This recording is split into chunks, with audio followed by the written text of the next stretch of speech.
Social మీడియాలో మీ ఇద్దరు చాలా ట్రెండింగ్ కపుల్. కాంట్రవర్సీస్ మీరు క్రియేట్ చేసుకుంటున్నారా, లేకపోతే సంచలనాలకి కేంద్ర బిందువుగా మిమ్మల్ని మారుస్తున్నారా?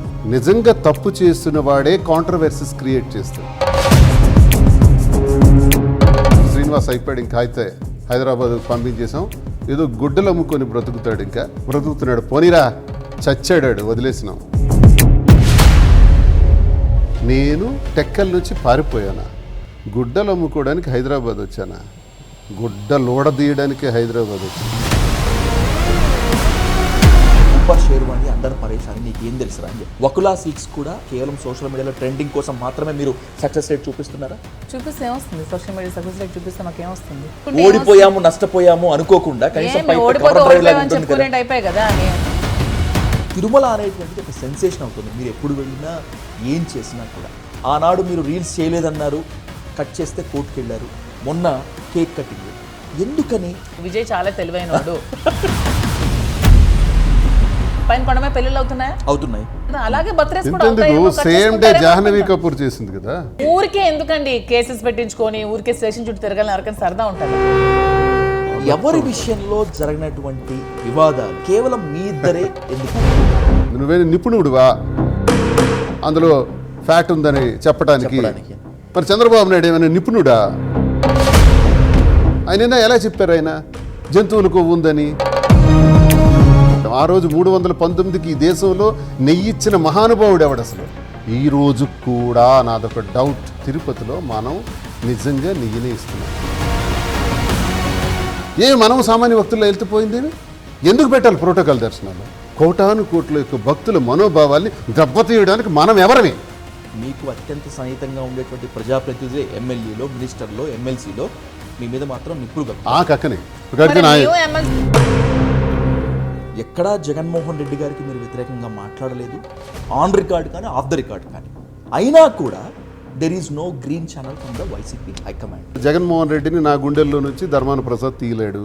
జగన్మోహన్ రెడ్డి గారి మనసులో నుంచి కూడా నన్ను తీయలేడు. ధర్మాన ప్రసాద్ అబ్బతరం కూడా కాదు అది.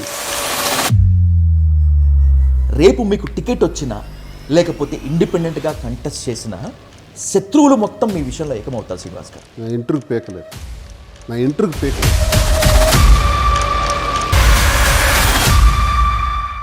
Let's invite MLC Duvvada Srinivas garu, అలాగే Madhuri garu on to the Dial News hot seat with Vijay సాధు.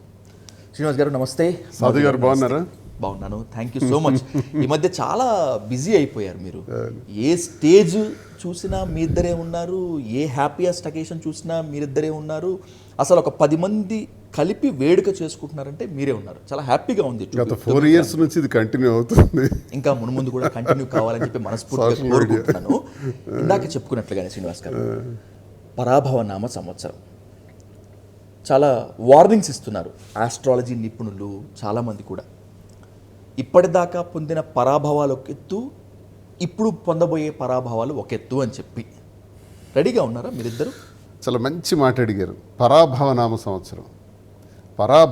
సంవత్సరం అంటే అందరికీ పరాభవం జరగదు. దుష్టుల శిక్షించుటకై, శిష్టుల రక్షించుటకై నేనే సృష్టించుకుందును, నన్ను నేను అర్జున అని కృష్ణ పరమాత్ముడు చెప్పారు. ఇది ఈ విశ్వం ఉన్నంత వరకు కూడా ఈ మాట శాశ్వతం. గీతలో ఉంది. దుర్మార్గుల్ని, దుష్టులని శిక్షించడానికే ఆ శ్రీ మహావిష్ణువు ప్రతి అవతారం కూడా ఎత్తుతుంటారు. ఆయన శిష్టులను రక్షించడానికి.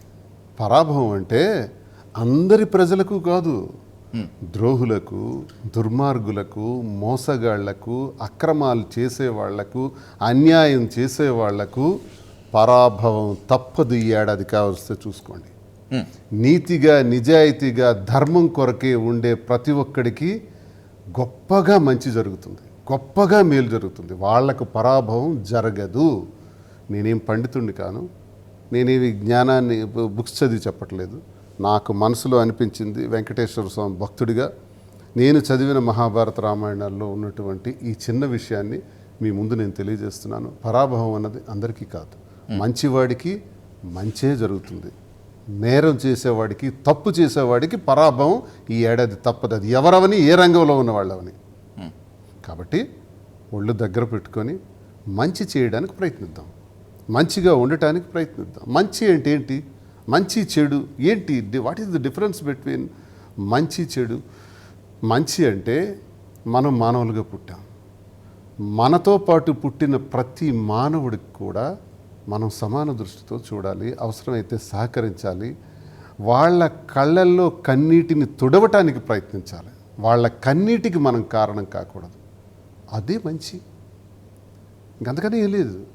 ఇతరులకు ఇప్పుడు నేను అక్రమంగా కొంత సంపాదించాలనుకున్నాను అనుకోండి, మిమ్మల్ని మోసం చేయాలి, ఇంకోటి మోసం చేయాలి, 100 అబద్ధాలు ఆడాలి. నాకు అక్రమంగా నేను సంపాదించుకోదలుచుకోలేదు, కష్టపడి నాకు వచ్చిన రూపాయిని నేను సంపాదించుకుంటానంటే ధైర్యంగా ఉంటాం, మంచి, పరాభవం జరగదు. అక్రమం చేయాలనుకునేవాడికి తప్పదు పరాభవం, మోసం చేయాలనుకునేవాడికి తప్పదు పరాభవం. ఇది హెచ్చరిక. సోషల్ మీడియాలో మీ ఇద్దరు చాలా ట్రెండింగ్ కపుల్. ఏ స్థాయిలో అయితే పాజిటివ్ పబ్లిసిటీ వస్తుందో అదే స్థాయిలో నెగిటివ్ పబ్లిసిటీ కొంత వచ్చి చేరుతుంది. నాకు ఈ క్వశ్చన్కి స్ట్రైట్గా ఆన్సర్ మీ ఇద్దరు విడివిడిగా చెప్పాలి. కాంట్రవర్సీస్ మీరు క్రియేట్ చేసుకుంటున్నారా, లేకపోతే మీకు వస్తున్నటువంటి పబ్లిసిటీని తట్టుకోలేక కొంతమంది సంచలనాలకి కేంద్ర బిందువుగా మిమ్మల్ని మారుస్తున్నారా? ఫస్ట్ మీ సమాధానం చెప్పండి. కాంట్రవర్సీస్ మేము ఎప్పుడు క్రియేట్ చేసుకోం. మా దైనందిన జీవితంలో ఇలా పోతున్నాం. కాంట్రవర్సీ క్రియేట్ చేయడానికి నేను ఏమైనా ఎమ్మెల్సీగా గత గవర్నమెంట్లో ఉన్నాను, ఇప్పుడు కూడా ఎమ్మెల్సీగా ఉన్నాను, రూలింగ్లో కూటమి ప్రభుత్వం ఉంది. దమ్ముంటే తీయమనండి. నేనేమైనా అక్రమాలు చేసామనో, భూదందాలు చేసామనో, లేదా అధికార దుర్వినియోగం చేసామనో దమ్ముంటే తీయమని అడుగుతున్నా గట్టిగా. ఎందుకు నన్ను విడిచిపెట్టేస్తున్నారు నిజంగా నేను తప్పు చేసి ఉంటే? కాబట్టి నిజంగా తప్పు చేస్తున్న వాడే కాంట్రవర్సీస్ క్రియేట్ చేస్తాడు. మేం కాంట్రవర్సీ క్రియేట్ చేయవలసిన అవసరం లేదు. మేము ఎందుకో ప్రజలకు నచ్చాం. మేము ఒక వ్యక్తిగత జీవితంలో చాలా నలిగిపోయిన మా ఇద్దరం మేము కలిసి దొంగతనంగా తిరగకుండా చొక్కా విప్పితే అందరికీ మచ్చలు ఉంటాయి కదా, ఆ మచ్చలు అందరు దాచుకొని నేను గాంధీ మహాత్ముడు తాలూకా వారసుని, నేను శ్రీరామచంద్రమూర్తిని చెప్పుకునే ఈ సమాజంలో అరే నాయన మేము చిన్నపాటి తప్పు చేసినాం, ఆ తప్పు ప్రజలకు వివరించి ప్రజల మన్ననల్ని పొందాము. ఈరోజు 60, 70, 80% మాకు అనుకూలత వచ్చింది, మాకు పాజిటివిటీ వచ్చింది. జన్మలో ఎక్కడికి పోయినా సార్ ఒక సెల్ఫీ, సార్ ఒక ఫోటో. నిన్న మేము చాలా ఏ రోజు ఇప్పుడు ఇలా రోడ్డు మీదకి వెళ్తే చాలు అలా కనపడ్డామా ఒక 100 మంది వచ్చి ఫొటోస్ అడుగుతారు. నిజంగా మేము చెడ్డవాళ్ళం అయితే మాకు అడగరు కదా, నిజంగా కాంట్రవర్సీస్ చేసి బ్రతకాలనుకునే వాళ్ళమైతే మాకు గుర్తింపు రాదు కదా. మేము వేసిన అడుగులు ఏవైతే ఉంటాయో దానిలో కావాలనే కాంట్రవర్సీ చేయటానికి కొంతమంది ప్రయత్నిస్తున్నారు. అది మమ్మల్ని చూసి తట్టుకోలేనితనం కావచ్చు, ఇంత తొక్కినా మళ్ళీ లేచిపోతున్నాడు దువ్వాడ శ్రీనివాస్ అనే భావన కావచ్చు. ఒక దశలో 1 ఏడాది క్రితం అనుకున్నారు శ్రీనివాస్ అయిపోయాడు, ఇంకా అయితే హైదరాబాద్ పంపించేసాం, ఇంకా అక్కడేదో గుడ్డలు చాలా దారుణంగా మాట్లాడారు మా చెల్లెలు. అవును, ఏదో గుడ్డలు అమ్ముకొని బ్రతుకుతున్నాడు, పోనీరా చచ్చాడాడు వదిలేసినాం అని మా జిల్లాలో ప్రముఖ నాయకులు, మా పార్టీలో ఉండే నాయకులు మాట్లాడారు. ఓహో, నేను టెక్కల నుంచి పారిపోయానా, గుడ్డలు అమ్ముకోవడానికి హైదరాబాద్ వచ్చానా, గుడ్డలోడదీయడానికే హైదరాబాద్ వచ్చాను.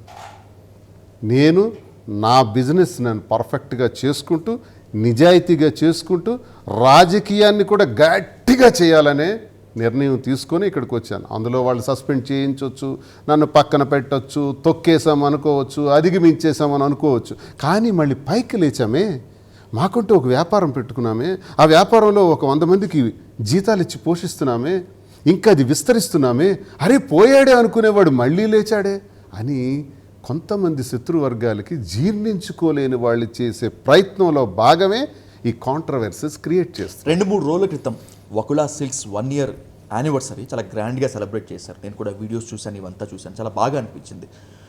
టు బీ ఫ్రాంక్ మాట్లాడుకుంటే శ్రీనివాస్ గారు, నిజంగా వకులా సిల్క్స్ ఆ స్థాయిలో గ్రాండ్గా సక్సెస్ అయిందా? బ్రేక్ ఈవెన్ వచ్చేసామా, లేకపోతే నష్టాల్లో ఉండి కూడా అద్భుతంగా సక్సెస్ అయ్యాము అని చెప్పి కవరప్ చేసుకుంటున్నారా? 2 రాష్ట్రాల్లో కూడా చాలా మంచి పేరు ప్రఖ్యాతులు సంపాదించుకున్నాం. విదేశాల నుంచి కూడా ప్రతిరోజు ఆన్లైన్ సేల్స్ మాకుంటాయి. ఫర్దర్ బ్రాంచెస్ పెట్టడానికి ఒక కాన్ఫిడెన్స్ క్రియేట్ అయ్యింది. That's my question to. ఇప్పుడు వకులా సిల్క్ స్టార్ట్ చేసినటువంటి 6 నెలల్లో మీరు ఇచ్చిన పబ్లిసిటీ కానీ, మీకు వచ్చిన పబ్లిసిటీ కానీ, 6 నెలల్లో ఒక టార్గెటెడ్ సిటీస్లో, ఫర్ ఎగ్జాంపుల్ విజయవాడ, రాజమండ్రి, వైజాగ్, తిరుపతి ఇలాంటి ప్రాంతాల్లో బ్రాంచెస్ స్టార్ట్ అయిపోతాయని చెప్పి అనుకున్నాను. కానీ 1 year అయింది, స్టార్ట్ అవ్వలేదు. అంటే ఏంటి, ఎక్కడ తేడా కొట్టింది? 1 ఇయర్లో మనం కంగారు పడకూడదు. 1 ఇయర్లో మేమంతా అవగాహన చేసుకున్నాం.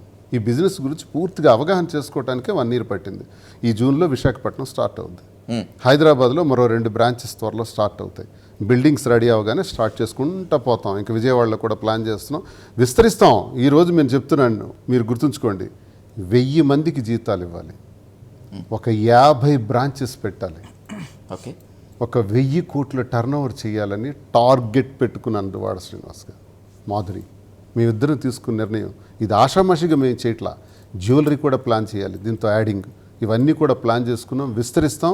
మరొక 4-5 సంవత్సరాల్లో ఇవన్నీ మీరు చూస్తారు. నేను మొదటి బ్రాంచ్లోనే 15 కోట్ల టర్న్ ఓవర్ చేశాను. It's online. రేపు జిఎస్టీ కడుతున్నాం, జిఎస్టీ కట్టిన డబ్బులు చెప్తున్నా, ఓకే, ఇన్కమ్ ట్యాక్స్ కట్టబోయేది చెప్తున్నా. 15 కోట్ల టర్న్ ఓవర్ చేసాం. 78% పర్చేజ్ చేసినటువంటి శారీస్ని సోల్డ్ అవుట్, అమ్మేసినాం. 65% ఎవరైతే దాటి పర్చేజ్ చేసిన శారీస్ అమ్ముతారో వాళ్ళు బ్రేక్ ఈవెన్ దాటేసినట్టే. మేము 78%, ఇంకా 10% ఎక్కువే ఉన్నారు. ఎక్కువే ఉన్నాం. 78% అంటే సంతృప్తికరమైన బిజినెస్ చేసాం. కొన్ని లోపాలు చేసిన ప్రారంభంలో, కొన్ని తెలిసి తెలియక తప్పులు చేసాం బిజినెస్లోనే, రాంగ్ డెసిషన్స్ తీసుకున్నాం. అవన్నీ రెక్టిఫై చేసుకుంటూ ఈరోజు అన్నీ ఎస్టాబ్లిష్ చేసుకుంటూ ఫర్దర్ బ్రాంచెస్కి పికప్ అవుతున్నాం. కాంచీపురం వకులా సిల్క్స్ ఈ 2 రాష్ట్రాల్లో అగ్రగామి సంస్థగా ఒక పెద్ద టెక్స్టైల్ బిజినెస్గా ఆవిర్భవించబోతుంది. జ్యువెలరీ రంగంలో కూడా ఆవిర్భవించబోతుంది.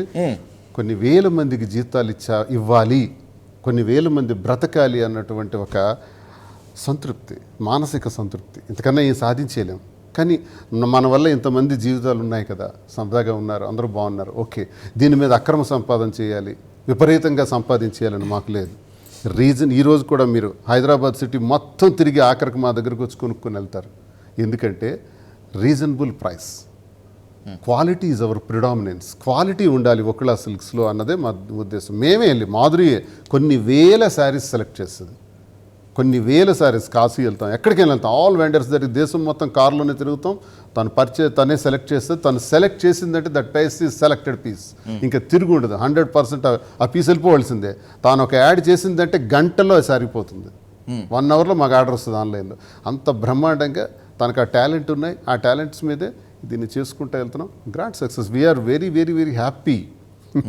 Great to hear that. Madhuri garu, ఎవరు అవునన్నా కాదన్నా, ఒప్పుకున్నా ఒప్పుకోకపోయినా, వ్యతిరేకించినా కామెంట్ చేసినా కూడా వకులా సిల్క్స్ అనేటువంటి దానికి you are the brand ambassador.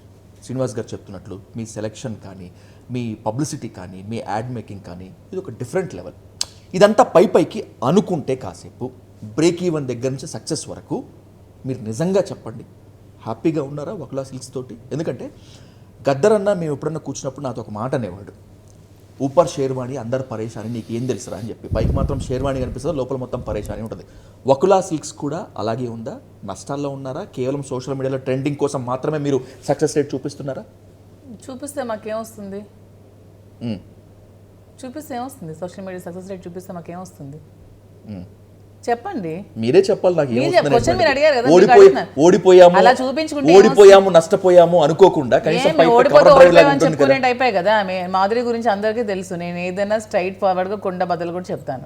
ఏదైనా సరే, ఓడిపోతే ఓడిపోయామని చెప్తాం, గెలిస్తే గెలిచామని చెప్తాను. అబద్ధాలు చెప్పి బతికించాల్సిన అవసరం. ఇప్పుడు ఒక లెక్కల ప్రకారం, జిఎస్టీ ప్రకారం శ్రీనివాస్ గారు ఓపెన్ గా చెప్పారు. ఇది కాకుండా మీరు ఏదైనా చెప్పండి, ఎంత సంపాదించారు? మేము సంపాదించుకోలేదే. వచ్చిందంతా మా ఆయన ప్రతి నెల డబ్బులు ఖర్చు పెట్టేస్తూనే ఉంటాడు. ఇంకెప్పుడు సంపాదిస్తాం? ఇక్కడ సంపాదిస్తే నెల టెక్కల్లో క్యాన్సర్ పేషెంట్ అంటారు, లేకపోతే చదువుకునే వాళ్ళు అంటారు, లేకపోతే ఏదో హాస్పిటల్లో వాళ్ళు ఉన్నారు, కార్యకర్తలు ఉన్నారు, వీళ్ళని మొత్తం సంపాదించిందంతా ఖర్చు పెట్టేస్తూనే ఉంటాడు. ఇంకెప్పుడు నెలకి 3 నుంచి 5 లక్షలు ఖర్చు పెడతాం. నేను చూస్తూనే ఉన్నాను లేండి, నేను మిమ్మల్ని ఫాలో అవుతూ ఉంటాను కాబట్టి. ఈ సేవా మేము కార్యక్రమాలు సంపాదించేసుకునేది లక్షలు కోట్లు మేము సంపాదించేసుకునేది ఏమీ లేదు. చక్కగా వ్యాపారం చేసుకుంటాం. మా కింద ఒక 100 మందికి సాలరీస్ ఇస్తున్నాం. వచ్చిన డబ్బులంతా చక్కగా మా ఆయన పంచిపెట్టేస్తూ ఉంటారు. పిల్లలు చక్కగా ఆస్తులు ఇచ్చేసాం, పిల్లలకి సేఫ్ ప్లేస్ లోనే ఉంచాము. తల పండిపోయి నలిగిపోయి బాధలు పడుతున్నారు చాలా మంది వ్యాపార రంగంలో, ఎస్పెషల్లీ టెక్స్టైల్ రంగంలో. వాళ్ళకి సాధ్యం కానిది మీకు ఎలా సాధ్యమైంది అనేటువంటిది నాకు క్వశ్చన్. జనాలు మమ్మల్ని ఆదరించారు, అదే కదా. మరి ఆదరించకపోతే 10,000 మంది కస్టమర్స్ మా స్టెప్స్ ఎందుకు ఎక్కుతారు? వీటికి 1 year గా 10,000 మంది కస్టమర్స్ ఫోన్ నెంబర్స్తో సహా మన దగ్గర ఉన్నాయి. 10,000 మంది స్టెప్ ఇన్ అయ్యారు, మన మెట్లెక్కి వకులా సిల్క్స్కి వచ్చారంటే దేనికోసం వచ్చారు? ఇన్ని షాప్స్ ఉండగా మన దగ్గరికి ఎందుకు వచ్చారు? ఎందుకంటే మనలో ఉన్న నిజాయితీని వాళ్ళు గమనించారు, మమ్మల్ని ఆదరించారు. మిమ్మల్ని చూద్దామని వచ్చి మీతో సెల్ఫీ దిగుదామని చూసి వెళ్ళిపోవాలి. షాప్స్ శారీస్ ఎందుకు కొనాలి? నేను అదే అడుగుతున్నాను. ఇప్పుడు వాళ్ళని చూసి వెళ్ళాలంటే మా ఇంటికి రావచ్చు. Always welcome. మా ప్రజలకి, మా కార్యకర్తలకి ఎప్పుడు పిలుస్తాం నిరంతరం. టెక్కలు మా ఇంటికి రావచ్చు, ఇక్కడ మా ఇంటికి రావచ్చు. షాప్కే రావచ్చు. షాప్లో మేము ఉండమే, షాప్లో మేము ఉండట్లేదే. మేము ఉంటే ఎప్పుడో మంత్లీ ఒక 4 times 5 times షాప్లో ఉంటాము అంతే. మిగతా టైం అంతా మేము మా కాన్స్టిట్యూషన్లోనే ఉంటాము, లేకపోతే ఇంట్లో ఉంటాము, లేకపోతే పర్చేస్ కోసం టూర్స్లో ఉంటాము. సో మమ్మల్ని కలవాలంటే షాప్కి ఎందుకు రావాలి? మమ్మల్ని కలవాలంటే టెక్కలు రావచ్చు, లేదంటే ఇంటికి రావచ్చు. మాలో నిజాయితీని గమనించారు. ఇతను నిజాయితీగా ఉంటారు, ప్రజల దగ్గరగా ఉండే మనిషి కాబట్టి నిజంగానే ధరలు తక్కువకు పెట్టాము, మంచి క్వాలిటీ పెట్టాము, నా సెలక్షన్ బాగుంటుంది. సో అందుకనే ప్రజలు మమ్మల్ని ఆదరిస్తున్నారు, వస్తున్నారు. దీంట్లో గొప్పలు చెప్పుకోవాల్సిన ఏముంది? గొప్పలు చెప్పుకుంటే ఏమొస్తుంది? మరి ఎందుకని బ్రాంచెస్ స్టార్ట్ చేయట్లేదు? మీరు కేవలం మియాపూర్కి వకలా సిల్క్స్ మాత్రం పరిమితం అవుతారు. మేము ఆల్రెడీ వైజాగ్లో అడ్వాన్స్ ఇచ్చాము, వర్క్ అవుతుంది. షాప్స్ మంచి దొరకాలి కదా, ఎక్కడ పడితే అక్కడ ఎలా పెట్టేస్తాం? అందులో మేము ఓన్లీ బిజినెస్లోనే ఉన్నామా? మేము రాజకీయాల్లో కూడా ఉన్నాం. మేము రాజకీయం చేయాలి, వ్యాపారము చేయాలి. మేము 2 బ్యాలెన్స్ చేసుకోవాలి. మేము ఒకదాని మీద ఉండట్లేదు కదా. మీకు దీని మీద ఉంటే ఇవి టకటకటకటగా చేయడానికి మేము అక్కడ బ్యాలెన్స్ చేసుకోవాలి, ఇక్కడ బ్యాలెన్స్ చేసుకోవాలి. లైఫ్ని బ్యాలెన్స్ చేసుకుంటూ మేము చేసుకుంటూ వస్తున్నాం. ఎక్కడ పడితే అక్కడ పెట్టేయడానికి మంచి షాప్ దొరకాలి, మంచి ప్లేస్ దొరకాలి, అక్కడ బిజినెస్ సక్సెస్ అవుతుంది మేము అనుకొని మేము పట్టాలి. ఈ హైదరాబాద్ పట్టడానికి మేము 1 year టైం తీసుకున్నాం. 1 year షాప్స్ వెతికి ఒక ప్లేస్ చూసి మేము పట్టాం, సక్సెస్ అయ్యాం. అలాగే ఈ 1 year వెతికాం. వైజాగ్లో మంచి ప్లేస్ దొరికింది, జగదాంబాలో. 2 monthsలో వైజాగ్లో ఓపెన్ చేస్తున్నాం. అలాగే మంచి విజయవాడలో చూస్తాం, పెడతాం. గాబరా ఉంది మాకు లేని గాబరా మీకెందుకు విజయ్ గారు? మంచిది. వ్యాపారంలో అభివృద్ధి చెంది మీరు 10 మందికి సహాయపడాలి, మీరు ఉన్నతగా ఉండాలని ఇప్పుడు సహాయపడుతున్నాం కదా, కానీ ఇదంతా కేవలం పైనేనా, లేకపోతే నిజంగా సక్సెస్ అయ్యారనేటువంటిది చాలా మందికి ఉంటుంది. మేము సక్సెస్, చాలా మంది ఎవరు అనుకుంటున్నారో నాకైతే తెలీదు. మేమైతే సక్సెస్ అయ్యామని అనుకుంటున్నాం. మీరు కానీ శ్రీనివాస్ గారు కానీ ఏ పని ఆరంభించాలన్నా ప్రత్యేక ఆశీస్సులు కోరుకున్నా అనుకున్నా కూడా వెంటనే తిరుమలకి వెళ్ళిపోతారు. కానీ మీ విషయంలో మాత్రం తిరుమల అనేటువంటిది ఒక సెన్సేషన్ అవుతుంది. మీరు ఎప్పుడు వెళ్ళినా ఏం చేసినా కూడా. ఆనాడు మీరు రీల్స్ చేయలేదన్నారు, కట్ చేస్తే కోర్టుకు వెళ్ళారు.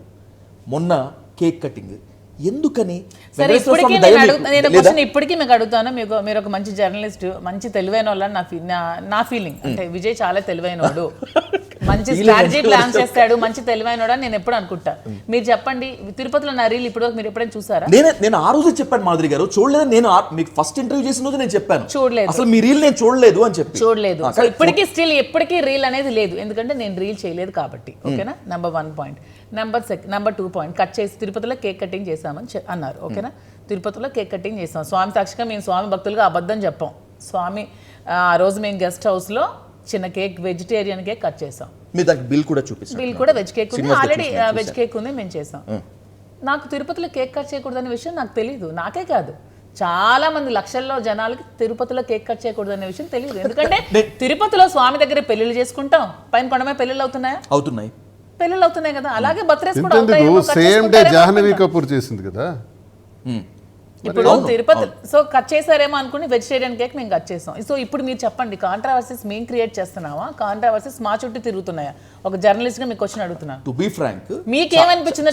చాలా నిజం చెప్పాలంటే చాలా మందికి తిరుపతిలో కేక్ కట్ చేయకూడదనే విషయం చాలా మందికి తెలియదు. సేమ్ ఎవరి మనోభావాలు దెబ్బతిన్నా ఏమనుకున్నా కూడా ఓపెన్ గా నేను చెప్తాను, ఎవరికి తెలియదు. ఊరికే ఎందుకండి కేసెస్ పెట్టించుకొని ఊరికే స్టేషన్ చుట్టూ తిరగాలని ఎవరికైనా సరదా ఉంటుందా? కానీ కేక్ కట్ చేయటం వరకే అయిందా, లేకపోతే తర్వాత ఇంకేదన్నా రీల్స్ చేయటం కానీ డాన్స్ చేయడం? మేము కేక్ కటింగ్ కూడా స్వామి సాక్షిగా చెప్తున్నా. నేను ఒక విషయం చెప్పను, నేను ఫ్యాబ్రికేట్ చేయొచ్చు. ఆ కేక్ మేము గెస్ట్ హౌస్ లో కూడా కట్ చేయలేదు, మేము కింద కట్ చేసామని కూడా మేము చెప్పచ్చు. ఎందుకంటే కింద రూమ్ లో ఉన్నాం మేము. అవును, కింద కూడా మేము హోటల్లో ఉన్నాము. ముందు రోజు మరాసాలో ఉన్నాం ఒక నైట్. మేము కేక్ కట్ చేసాము, కేక్ అక్కడ కేక్ మేము వదలలేదు, కేక్ కూడా అందరికి ఇచ్చేసాం, తినేసారు. అక్కడ క్లోజ్ అయిపోయింది, క్లియర్ చాప్టర్ అంతా అయిపోయింది. మేము మార్నింగ్ దర్శనం చేసుకొని మేము వచ్చేసాం. మేము కేక్ కట్ చేయలేదనే విషయం కూడా మేము చెప్పొచ్చు. కానీ మీ దగ్గర అబద్ధం చెప్పొచ్చు, ఎవరి దగ్గర అబద్ధం చెప్పొచ్చు. కానీ పైనుంచి దేవుడి దగ్గర మనం తప్పు చేయలేం కదా. స్వామి అంతా చూస్తూనే ఉంటాడు కదా, స్వామి భక్తులుగా. పర్టికులర్ గా ఆ రోజు ఆయన నిజరూప నేత్ర దర్శనం ఉంటుంది. ఓకే, తప్పు చేస్తే అందరూ మా మీద తప్పుడు కేసు పెట్టాలని వాళ్ళకి శిక్ష ఉంటుంది. మేము తప్పు చేయలేదు, చేసి అబద్ధం ఆడాల్సిన అవసరం లేదు. మాకు తెలియకనే పైన కేక్ కట్ చేయడం జరిగింది. అమ్మాయికి పుట్టినరోజు, తనుజాకి పుట్టినరోజు. వెజ్ కేక్ తెప్పింది. అక్కడ షాప్ వాడు కూడా మాకు చెప్పాడు, ఇది వెజ్ కేక్ అయితే అలౌ చేస్తారండి అని. అప్పుడు వెజ్ కేక్ తెచ్చాం, కట్ చేసాం. మాకు తెలియదు యాక్చువల్గా. అసలు మెయిన్ పాయింట్ ఏంటంటే తిరుమలలో కేక్ కట్ చేశారు, అపచారం చేశారు, తిరుమల ఆగమ శాస్త్రానికి వ్యతిరేకంగా ప్రవర్తించారు, నిబంధన తొంగను తొక్కారు అన్నటువంటి మాట్లాడిన మీడియా మొత్తం అంతా కూడా అసలు అలిపిరి దగ్గర నుంచి ఎలా అలౌ చేశారు, సెక్యూరిటీ ఎలా పనిచేసింది అనేటువంటిది ఈ చూసారా రోజు వాళ్ళు? ఎవరు మాట్లాడలేదు. వాళ్ళు వెజ్ కేక్ కదండి, వెజ్ కేక్ అని ఎలా చేస్తారు, దాంట్లో వాళ్ళు నాన్ చెక్ వెజ్ కేక్ చేశారు, కాదు కదా. మొత్తం చెక్ చేస్తారు, వాహనాలు చెక్ చేస్తారు కదా, చెక్ చేసి పంపించారు. మాకు ఎవరు అబ్జెక్షన్ కంప్లీట్ చెప్పాలి, స్కాన్ అవుతుంది. మాకు అబ్జెక్షన్ చేయలే. అబ్జెక్షన్ చేస్తుంటే మేము అక్కడే పడేసి ఉండేవాళ్ళం. సార్ వెంకటేశ్వర స్వామి దగ్గరికి ఇక్కడ బయలుదేరాలని కారు ఎక్కితే మళ్ళీ రిటర్న్ అయ్యే వరకు కూడా చాలా జాగ్రత్తగా ఉంటాం. భోజనాల దగ్గర కానీ ఏదైనా హోటల్లో భోజనం చేసేటప్పుడు కానీ పొరపాటును కూడా మాంసాహారం తీసుకోం, శాకాహారం తీసుకుంటాం. ఎందుకంటే స్వామివారిని దర్శనం చేసి మళ్ళీ తిరిగి వచ్చే వరకు కూడా ఇంత జాగ్రత్తలు వహించి అందులో స్వామివారి పేరే పెట్టుకొని శ్రీనివాస్ అని పేరు పెట్టుకొని మా ఇంట్లో కూడా ఇంటి ఇలవేల్పు వెంకటేశ్వర స్వామి, శ్రీనివాస్, శ్రీకాంత్, శ్రీధర్, శ్రీహరి ముగ్గురు కూడా వెంకటేశ్వర, నలుగురు పేర్లు కూడా వెంకటేశ్వర స్వామి పేర్లే. మాకు స్వామి పట్ల మా తలక జీవితాలే మేము. ఎవరి విషయంలో జరిగినటువంటి వివాదాలు ఇవంతా కేవలం మీ ఇద్దరే ఎందుకు, మీ ఇద్దరితోనే సార్ ఏం లేదు సార్, మా గురించి కొంచెం నెగిటివ్గా చెప్పుకుంటే వాళ్ళకి విపరీతమైన వ్యూవర్షిప్ వస్తుంది. ఏదో ఒక టీవీ 9లో టలా కొట్టారు, అది తెలుసా? అసలు మేమేం అబద్ధం చెప్పలేదు, ఓపెన్గా చెప్తున్నాం కదా కట్ చేసామని. అంటే కొంచెం వ్యూవర్షిప్ కోసమే, మిగతా ఛానల్స్ కూడా వ్యూవర్షిప్ కోసమే, చాలా media channel social media viewership. ఇది కొడితే ఒక ఏదో ఒకటి వస్తుంది, నెగిటివ్ కొడితే వస్తుంది. ఇప్పుడు ఎక్కడ మీరు ప్రతి ఇంటర్వ్యూ కూడా మనం ఏదైనా కానీ చాలా చూస్తుంటే నెగిటివ్ టైటిల్ పెడతారనమాట. పెట్టంగానే జనం ఎక్కువగా చూస్తారు. ఎక్కడ పెట్టారు, చిరంజీవి గారికి క్యాన్సర్ అని పెట్టారు. షాక్ అయిపోయింది నేను. అరే నేను రామారావు గారి తర్వాత చిరంజీవి గారిని ఎక్కువ అభిమానిస్తాను. వెంటనే చిరంజీవి గారి కన్నా ఏంటి నేను కొట్టి చూశాను, చిరంజీవి గారు క్యాన్సర్ గురించి మాట్లాడారు, మాట్లాడితే ఆయనకి క్యాన్సర్ అని పెడతారా? ఆ తమ్నైల్ చూడండి. అలా చేశానని క్షమాపణ చెప్పానని పెట్టారు టీవీని. నేను అక్కడ క్షమాపణ కోరలేదే, క్షమాపణ నేను కోరలేదు. నేను ఎందుకు కోరాలి, తప్పు చేయండి, నేను కంటెస్ట్ చేస్తాను, నేను కోర్టులో ఫైట్ చేసుకుంటున్నాను, నేను ఎందుకు సారీ చెప్పాలి? రీల్స్ కేసు మీద మేము కంటెస్ట్ చేస్తున్నాం. నిజంగా క్షమాపణ చెప్తా కేసు ఉండకపోయిండేమో. మేము తప్పు చేయలేదు, లీగల్ ఫైట్ చేస్తున్నాం. ఇప్పుడు కేక్ కట్ చేసామని చెప్తున్నాం కదా, ఇది అబద్ధం ఆడట్లేదే, తెలియక చేసాము. సో స్వామివారండి, స్వామివారి ముందు ఇలాంటివి ఏమైనా చేసామంటే దాని తాలూకా ప్రభావం గట్టిగా ఉంటుంది, మేము నమ్ముతాం. అది ఎవరో కావాలని మాకు తిరుపతి మీద అనవసరంగా, అది కూడా నేను ఒకటి చెప్తున్నాను, ప్రతిసారి తిరుపతి మీద ఈ మధ్య అసెంబ్లీలో కూడా చాలా ఘోరంగా బిహేవ్ చేశారు, కౌన్సిల్లో కూడా ప్రతిరోజు లడ్డు మీద డిస్కషన్, ప్రతిరోజు లడ్డు మీద. ఎందుకండి తిరుపతి ప్రస్తావన? అసలు కౌన్సిల్లో మన స్థాయి ఎంత, మన బ్రతుకు ఎంత, అసలు కౌన్సిల్ ఎంత? ఈ విశ్వానికే సృష్టికర్త అయినటువంటి ఆ శ్రీ వెంకటేశ్వర స్వామి గురించి కౌన్సిల్లో లడ్డు పైన దానిలో కొవ్వు వాడారని వాడలేదని ఎందుకు ఆ డిస్కషన్స్? నాకు ఇష్టం లేదు. దాని మీద నేను చాలా గట్టిగా మీడియాలో స్పందించారు కూడా, నాకు ఇష్టం ఉండదు. నేను అందుకే హౌస్కి వెళ్ళలేదు కూడా. 4-5 days కూడా బడ్జెట్ మీద ఒక్క నిమిషం డిస్కషన్ జరగల. ది వర్స్ట్ బడ్జెట్ నా దృష్టిలో. ఎంత చక్కగా ప్రిపేర్ అయినాం అగ్రికల్చర్ గురించి, బడ్జెట్ గురించి. ఒక్క నిమిషం ఏమండి, ప్రతిపక్షం మాట్లాడాలి, అధికార పక్షం వినాలి. ఎలాగో అసెంబ్లీలో అవకాశం లేదు, కౌన్సిల్లో నుండి వినాలి కదా. మేము మాట్లాడదామంటే వాళ్ళు ముందు పోడియం దగ్గరికి వచ్చి లడ్డు మీద వెంకటేశ్వర స్వామి మీద మాట్లాడతారు. ఏంటి దౌర్భాగ్యం? అదే నాకు కోపం వచ్చింది. లడ్డూలో ఇప్పుడు సుప్రీంకోర్టు కూడా చెప్పింది, లడ్డూలో అనవసరంగా దేవుడి తాలూకా ప్రస్తావన రాజకీయాల్లో తీసుకురాకండి చెప్పారు. మనకి స్పృహ ఉండాలి కదా. 2 నిన్నను కూడా ఒక పిటిషన్ మీద సుప్రీంకోర్టు స్పందించింది. నువ్వే నిపుణుడువా అందులో ఫ్యాట్ ఉందని చెప్పడానికి? మరి చంద్రబాబు నాయుడు ఏమైనా నిపుణుడా? ఆయన ఎలా చెప్పారు? ఆయన జంతువుల కొవ్వు ఉందని, జంతువుల కొవ్వు మీద సిబిఐ ఏం చెప్పారు? నో అందులో ఏ కొవ్వు లేదు, ఏమీ లేదు, అసలు గీ కాదని చెప్పారు. ఇది ఒక విచిత్రం. జంతువుల కొవ్వు లేదంట, అసలు అది నెయ్యే కాదంట. నెయ్యే కాదన్నప్పుడు ఏంటది? అది పాములివ్ ఆయిల్స్ నుంచి వీటి నుంచి ఫ్లేవర్స్ వాడి తయారు చేసినటువంటి నెయ్యి రూపంలో ఉన్న నెయ్యి కాదన్నది స్పష్టంగా సిబిఐ చెప్తుంది. దాన్ని పరిశీలిస్తే ఇప్పుడు నెయ్యిలో చాలా రకాలు ఉంటాయి. ఏదైతే యశోదాదేవి శ్రీకృష్ణ పరమాత్ముడికి పెట్టారో ఆ నెయ్యి ఏంటంటే పాలను పితికి అది మరిగించి, ఆ మరిగించిన తర్వాత పెరుగు చేసిన తర్వాత చిలికిన తర్వాత వెన్న వస్తే ఆ వెన్నని కాస్తే నెయ్యి వస్తుంది. లీటర్కి 1 లీటర్ పాలుకి మాత్రం నెయ్యి రావటం కష్టం. అలాంటిది అది ఎంత ఉంటుందో తెలుసునంటే ఈ రోజుల్లో గ్రామాల్లో అది 3,000 రూపాయలు. అదే ఇప్పుడు విజయ మిల్క్ కానీ, విజయ డైరీ మిల్క్స్ వారు కానీ ఇలాంటి వాళ్ళు ఎలా చేస్తున్నారు? పాలనే సేకరించి ఆ పాలల్లో నుంచి ఆ ఫ్యాట్స్ని తీసేసి ఆ ఫ్యాట్స్ ద్వారా మెకానికల్గా ఫ్యాట్స్ ద్వారా నెయ్యిని తయారు చేస్తే అది కూడా 1,500 రూపాయలు అవుతుంది. మరి తిరుపతిలో 319 రూపాయలకి 2019 సంవత్సరం 2019 సంవత్సరం మార్చిలో 3,319 రూపాయలకి ఎలా అగ్రిమెంట్ ఇచ్చారు? ఎవరు ఇచ్చారు మార్చిలో అగ్రిమెంట్? ఆ అగ్రిమెంటే కదా కంటిన్యూ అయింది 19 తర్వాత కూడా. మరి ఇది ఎవరు మాట్లాడతారు దీని గురించి మాట్లాడడం? ఆ రోజు 319కి ఈ దేశంలో నెయ్యి ఇచ్చిన మహానుభావుడు ఎవడు అసలు? ఈ రోజు కూడా నాదొక డౌట్, ఈ రోజు కూడా తిరుపతిలో మనం నిజంగా నెయ్యినే ఇస్తున్నామా? నాకు కన్ఫ్యూజన్ ఉంది. ఈ రోజుకి మహా అయితే 400-500 పెంచి ఇస్తున్నారు. అంతకు కూడా నెయ్యి దొరుకుతుందా? దొరకదే. నెయ్యి తయారు చేయలేమే. నెయ్యి చేయాలంటే 12 నుంచి 1,500 రూపాయలు అవుతుంది. బయట ఎక్కడ అవుట్లెట్ లో చూసినా మినిమం 1,500 ఉంటుంది స్వచ్ఛమైన నెయ్యి పేరు. దొరకదే. అలాంటిది ఎలా ఇది మనం ఈ నెయ్యిని తేగలుగుతున్నాం? ఇప్పటికీ నేను దాని మీద కూడా ప్రశ్నిస్తున్నాను. గతంలో జరిగింది విడిచిపెట్టండి, ఇప్పుడేం జరుగుతుంది?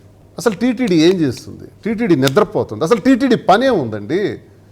జేఈఓ నుంచి, ఈఓ నుంచి, జేఈఓ నుంచి, చైర్మన్ నుంచి, మెంబర్స్ నుంచి వీళ్ళ కుటుంబాలతో 50 మంది వచ్చి సామాన్య భక్తుడికి ఇబ్బంది కలిగించడానికే తప్ప ప్రోటోకాల్ దర్శనాల కోసం వాళ్ళు ఇంకేమైనా చేస్తున్నారా? ఒకరోజైనా స్వామివారి గురించి ఆలోచిస్తున్నారా? ఒకరోజైనా స్వామివారి వచ్చినటువంటి పేద భక్తుడు, నిరుపేద భక్తుడు ఎన్ని కష్టాలు పడుతున్నాడో ఎవరైనా ఆలోచిస్తున్నారా? టీటీడీ ఆయన ఎండలోనే ఉంటున్నాడు, రోడ్డు మీద స్నానం చేస్తున్నాడు, గుండు కొట్టించుకోవడానికి క్యూలో 3-4 గంటలు ఉంటున్నాడు, దర్శనాని కోసం 25-24 గంటలు ఉంటున్నాడు, 30 గంటలు ఉంటున్నాడు. ఎందుకు సామాన్య భక్తుడిని ఒక 2-3 అవర్స్లో మనం దర్శనం చేయించి పంపించలేకపోతున్నాం? ఎన్ని అగజాట్లు పడుతున్నారు. మనం నేను ప్రోటోకాల్లో దర్శనం చేస్తున్నాను, సామాన్య సర్వదర్శనం కూడా చేశాను. నేను ఈ 2 దర్శనాలు అనుభవంతో నేను తెలియజేస్తున్నాను. సామాన్య భక్తుడికి ప్రాధాన్యత ఇవ్వండి. ప్రోటోకాల్స్ చేసుకొని మనం అక్కడ పట్టు వస్త్రాలు వేసుకొని షోయింగ్ చేయటం వద్దు, ఆపండి. టీటీడీ నేను కోరుతున్నా ఎమ్మెల్సీగా. మనం సామాన్య భక్తుల్లో వెళ్తిపోయిందేమి? ఎందుకు పెట్టాలి ప్రోటోకాల్ దర్శనాలు? సామాన్యుడిగా వెళ్తే అందరినీ విడిచి ఈ ప్రోటోకాల్ దర్శనాల కోసమే ఒక రోజులో 6 అవర్స్ వేస్ట్ అవుతుంది. 6 to 8 అవర్స్ కూడా కొన్నిసార్లు వేస్ట్ అవుతుంది. సామాన్య భక్తుడు ఇబ్బంది పడుతున్నాడు. అతనికి ఒక మంచి లడ్డు ఇవ్వండి. ఫస్ట్ స్వామివారి పాదాలను చూసి ఆ స్వామివారిని అలా చూడంగానే నాకు గూస్ బంప్స్ వస్తాయి. స్వామివారిని అలా చూడంగానే జన్మ ధన్యం అయిపోతుంది. వెంటనే పక్కకు వచ్చి బయటకు వచ్చి వెంటనే చూసేది లడ్డు. ఆ లడ్డూని ఇలా మాట్లాడతామా? ఇలా చెప్పుకుంటామా? చట్టసభల్లో మాట్లాడతామా? కోటాను కోట్ల యొక్క భక్తుల మనోభావాల్ని దెబ్బతీయడానికి మనం ఎవరని? నిజంగా ప్రోటోకాల్ దర్శనాలు వద్దు, సామాన్యుల భక్తులకే పెద్దపీట వేయాలి అని చెప్పి యాజ్ ఏ ఎమ్మెల్సీగా మీరు చేస్తున్న డిమాండ్కి నిజంగా సెల్యూట్ చెప్తున్నాను. కానీ ఈ డిమాండ్, ఈ నివేదన నిజంగా మీ గుండె లోతుల్లోంచి వచ్చిందా, లేకపోతే ప్రతిపక్షంలో ఉన్నారు కాబట్టి అధికార పక్షాన్ని ఈ విధంగా టార్గెట్ చేస్తున్నారు? సామాన్య భక్తుడిగా నేను మాట్లాడుతున్నాను. సర్వదర్శనాల కోసం నేనే 28 గంటలు చేసిన రోజులు ఉన్నాయి. 28 గంటలు క్యూలో నిలబడి వెంకటేశ్వర స్వామి నేను దర్శనం చేయలేనేమో, 28 గంటలు అయిపోయింది, ఇంక వెనక్కి వెళ్ళిపోతానని అనుకునే రోజులు కూడా ఉన్నాయి. అయినా ఆ కష్టంతో బాధతో స్వామి దగ్గరికి వెళ్ళి అలా చూడంగానే ఆయన్ని మర్చిపోతాం, సర్వం మర్చిపోతాం. స్వామి లీలలు అలా ఉంటాయి. నేను అనేది ఏంటంటే ఆ సామాన్య భక్తుడి తాలూకు బాధ ఏంటో నేను అనుభవించాను. కాబట్టి మనం ప్రోటోకాల్లో ఉన్నామని గర్వం పడకుండా టీటీడీ ఏం చేయాలంటే అసలు ప్రోటోకాల్ దర్శనాలని పక్కన పెట్టేసి అందరూ కూడా సర్వదర్శనాలు ఏ టెంపుల్లోకి ఎలా వెళ్తున్నామండి? భారతదేశంలో అన్ని దర్శనాలు ఎలా వెళ్తున్నామండి? 100 రూపాయల టికెట్ తీసుకుంటున్నాం, 300 రూపాయల టికెట్ తీసుకుంటున్నాం. తర్వాత ఈ ఇంటర్వ్యూ చూసిన తర్వాత మీకు అత్యంత సన్నిహితంగా ఉండేటువంటి ప్రజాప్రతినిధులే, ఎమ్మెల్యేలో, మినిస్టర్లో, ఎమ్మెల్సీలో మీ మీద మాత్రం నిప్పులు కక్కనే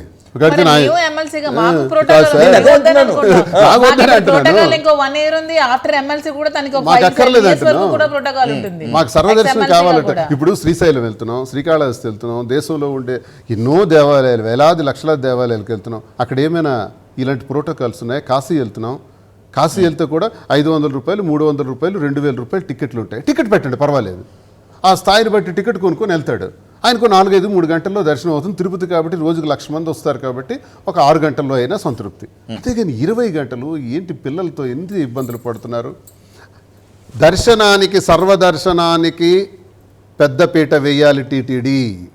ఎవరు చైర్మన్ అవని, ఎవరు ఈవో జేఈఓ అని నాకు అనవసరం.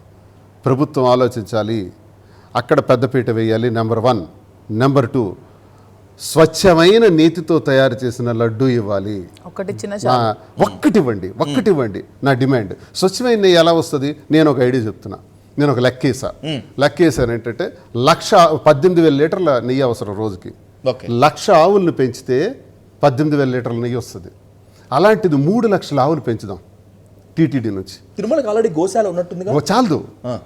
3 లక్షల ఆవులు కావాలి. 3 లక్షల ఆవులు ఎవరికి ఇద్దాం? ఈ రాష్ట్రంలో ఉండే ప్రతి జిల్లాకి ఇస్తే 10,000 ఆవులు అవుతాయి జిల్లాకి. మండలానికి ఎన్ని అవుతాయి? 500, 700, 300, 400 ఆవులు అవుతాయి. అక్కడ రైతులు, మహిళలు, మరి యువత, విద్యార్థులు మీకు టీటీడీ నుంచి, దేవస్థానం నుంచి మీరు ఇదిగో 50 ఆవులు పెంచండి, 100 ఆవులు పెంచండి, ఈ పాలు మాకే ఇవ్వండి అని ఇప్పుడు విజయ డైరీ వాడు చేస్తున్నాడు కదా. సేమ్ పాలసీ టీటీడీ కూడా ఇంప్లిమెంట్ చేస్తే గ్రామ స్థాయిలో ఒక వెంకటేశ్వర స్వామి ఫోటో పెట్టుకొని ఆ గోశాలని బ్రహ్మాండంగా తీర్చిదిద్ది 50, 100 ఆవులు పెంచడానికి ప్రతి మహిళ కూడా ఉన్నారు, ప్రతి రైతన్న కూడా ఉన్నాడు, సిద్ధంగా ఉన్నాడు ఈ రాష్ట్రంలో. అలా ఇస్తే ఎందుకు దొరకదండి స్వచ్ఛమైన నెయ్యి? 1,00,000 ఆవుల నుంచి రోజుకి 18,000 లీటర్లు వస్తే ఆల్టర్నేటివ్ మరో 1,00,000 ఆవుల నుంచి మరో 18,000, మరో 1,00,000 ఆవుల నుంచి మరో 18,000, అలా 3-4 లక్షలు 5 లక్షలు పెంచుకుంటూ వచ్చి నష్టం ఏంటంటున్నా? టీటీడీ నిద్రపోతుందా? అదే నేను అంటున్నాను. టీటీడీ కేవలం టీటీడీ బోర్డు మెంబర్స్ కానీ, ఎమ్మెల్యేలు కానీ, ఎమ్మెల్సీలు కానీ, మంత్రులు కానీ, ముఖ్యమంత్రులు కానీ మన ప్రోటోకాల్ దర్శనాలతో హంగామా చేయటం తప్ప, రోజుకు 6 నుంచి 8 గంటలు వృధా చేయటం తప్ప, నిజమైన భక్తుడు సర్వదర్శనంలో వచ్చినటువంటి పేద భక్తుడికి స్వామి నుంచి దూరం చేస్తున్నాం, ఆయన సకాలంలో దర్శనానికి అవకాశం లేకుండా చేస్తున్నాం అన్న స్పృహ మనం కోల్పోతున్నాం. దయచేసి ఇది పెంచాలి. సర్వదర్శనం త్వరగా జరిగేటట్టు చూడాలి. స్వచ్ఛమైన లడ్డు, నేతి లడ్డు ఇవ్వాలి. దీనికి అవసరమైతే టీటీడీవే గ్రామ స్థాయిలో గోశాలను పెంచాలి. విజయ డైరీ వాడు చేసింది మనం చేయలేమా? విజయ డైరీ వాళ్ళు పాలు ఎలా కలెక్ట్ చేస్తున్నారు గ్రామ స్థాయిలో? ఆవులు వాళ్ళే ఇస్తారు, దానా వాళ్ళే ఇస్తారు, అన్నీ ఇచ్చి క్యాన్స్తో వ్యాన్ పట్టుకొని వస్తాడు, అది ఆ పాలను తీసుకెళ్తాడు. అందులో నుంచి విజయ డైరీ నుంచి కేక్స్ నుంచి అన్నీ కూడా మనం తీసుకుంటున్నాం, వెన్న, నెయ్యి, అన్ని గీ, చీజ్ అన్నీ తీసుకుంటున్నాం. అలా ఎందుకు చేయలేమండి? అలా చేస్తే టీటీడీ సభ్యులకి, డైరెక్టర్కి, చైర్మన్లకి ఒక పని దొరుకుతుంది. వాళ్ళకి పని లేదండి. అనవసరం అన్ని విఐపి క్వార్టర్స్ అన్ని ఆక్రమించేయటం. ఈ ప్రతిపాదన, ఈ ఆలోచన ఇప్పుడు వచ్చిందా శ్రీనివాస్? నాకు ఇవన్నీ లేకపోతే ఇంతకు ముందు మీ గవర్నమెంట్ ఉన్నప్పుడు కూడా వచ్చి ఉందా? నా మనసులో చాలా కాలంగా రగులుతున్న సమస్య ఇది. నా మనసులో రగులుతున్న సమస్య. మీ గవర్నమెంట్ ఉన్నప్పుడు చెప్పలేదా ఎవరికి? నేను చెప్పలేకపోయాను. నా మనసులో ఉండేది, కానీ చెప్పడానికి అవకాశం ఒక 2.5 సంవత్సరాలు కరోనాతో పోయింది. తర్వాత దగ్గరలో చాలా జగన్తో మాట్లాడాలని నాకు ఉండేది. అన్న కొంచెం ప్రక్షాళన చేస్తే బాగుండు అని అనిపించేది, కానీ టైం దొరకలేదు నాకు. ఎప్పుడైనా నేను జగన్తో మాట్లాడతాను. టీటీడీలో ఇలాంటి ప్రక్షాళన చేసే దిశలో ఏర్పాట్లు చేస్తే జగన్మోహన్ రెడ్డి గారైనా, చంద్రబాబు నాయుడు గారైనా, ఎవరైనా సరే ఇది ఆలోచించవలసిన అవసరం ఉంది. సామాన్య భక్తుడి గురించి ఆలోచిద్దాం. సామాన్య భక్తుడి సర్వదర్శనం త్వరగా జరగాలి, అతనికి స్వచ్ఛమైన లడ్డు ఇవ్వాలి. ఈ రెండు మనం చేస్తే స్వామివారి పాదాలు చూసి బయటకు వచ్చిన భక్తుడికి మరో రూపం ఏంటంటే లడ్డు.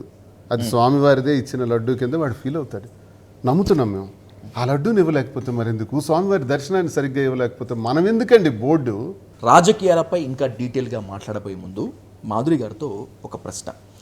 మాధురి గారు, మీరు ఒక ఇంటర్వ్యూలో బీజేపీలోకి వెళ్తామేమో అన్నారు. మీరు ఆ ప్రశ్న నిప్పు లేనిదే పొగరాదు అనేటువంటి ఒక సామెతను కనుక ఇక్కడ అన్వయించుకుంటే బీజేపీ వైపు మీరు చూస్తున్నారా? ఒకవేళ కనుక అదే నిజమైతే వైసీపీలో ఇంకెప్పటికీ ఎంట్రీ ఉండదు, టీడీపీ, జనసేన పూర్తిగా పక్కన పెట్టేసింది అని కన్ఫర్మేషన్ అనుకున్న తర్వాతే మీరు ఆ మాట అన్నారా? ఏంటి డీటెయిల్డ్? బీజేపీ వైపు ఎవరు చూడరు. ప్రతి హిందువు కూడా బీజేపీ వైపు చూస్తాడు. నాకు హిందువుగా మోడీ గారు అంటే నాకు చాలా ఇష్టం. నరేంద్ర మోడీ గారు అంటే ఒక హిందువుగా నాకు చాలా ఇష్టం. సో బీజేపీ వైపు ఎవరైనా చూస్తారు. ఎందుకు ఎవరు చూడరు? మీకు ఇష్టం లేదా బీజేపీ? చూడటం వేరు, నా వ్యక్తిగతాలు వేరు ఉండొచ్చు.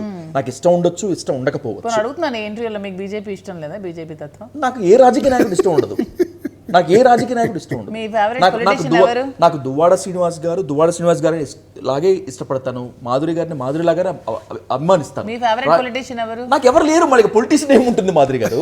నాకు రాజకీయాలంటే నా అసహ్యం. ఎందుకంటే ఓటు ఎవరికేసారు మొన్న? ఎవరు? మీరు ఓటు ఎవరికేసారు? నోటా కేసాను. నోటా కేసారు. అవును. అయితే మీకు రాజకీయంగా అడిగే రైట్ కూడా మీకు లేదు. అసలు రాజకీయం అసలు మీరు అడగండి. నోటా వేసిన వాళ్ళు, రాజకీయం మీద మీకు అభిప్రాయం లేని వాళ్ళు, రాజకీయ నాయకులు మీకు తెలియదు. మీరు అసలు క్వశ్చన్ అడగడానికి మీకు అర్హత లేదు.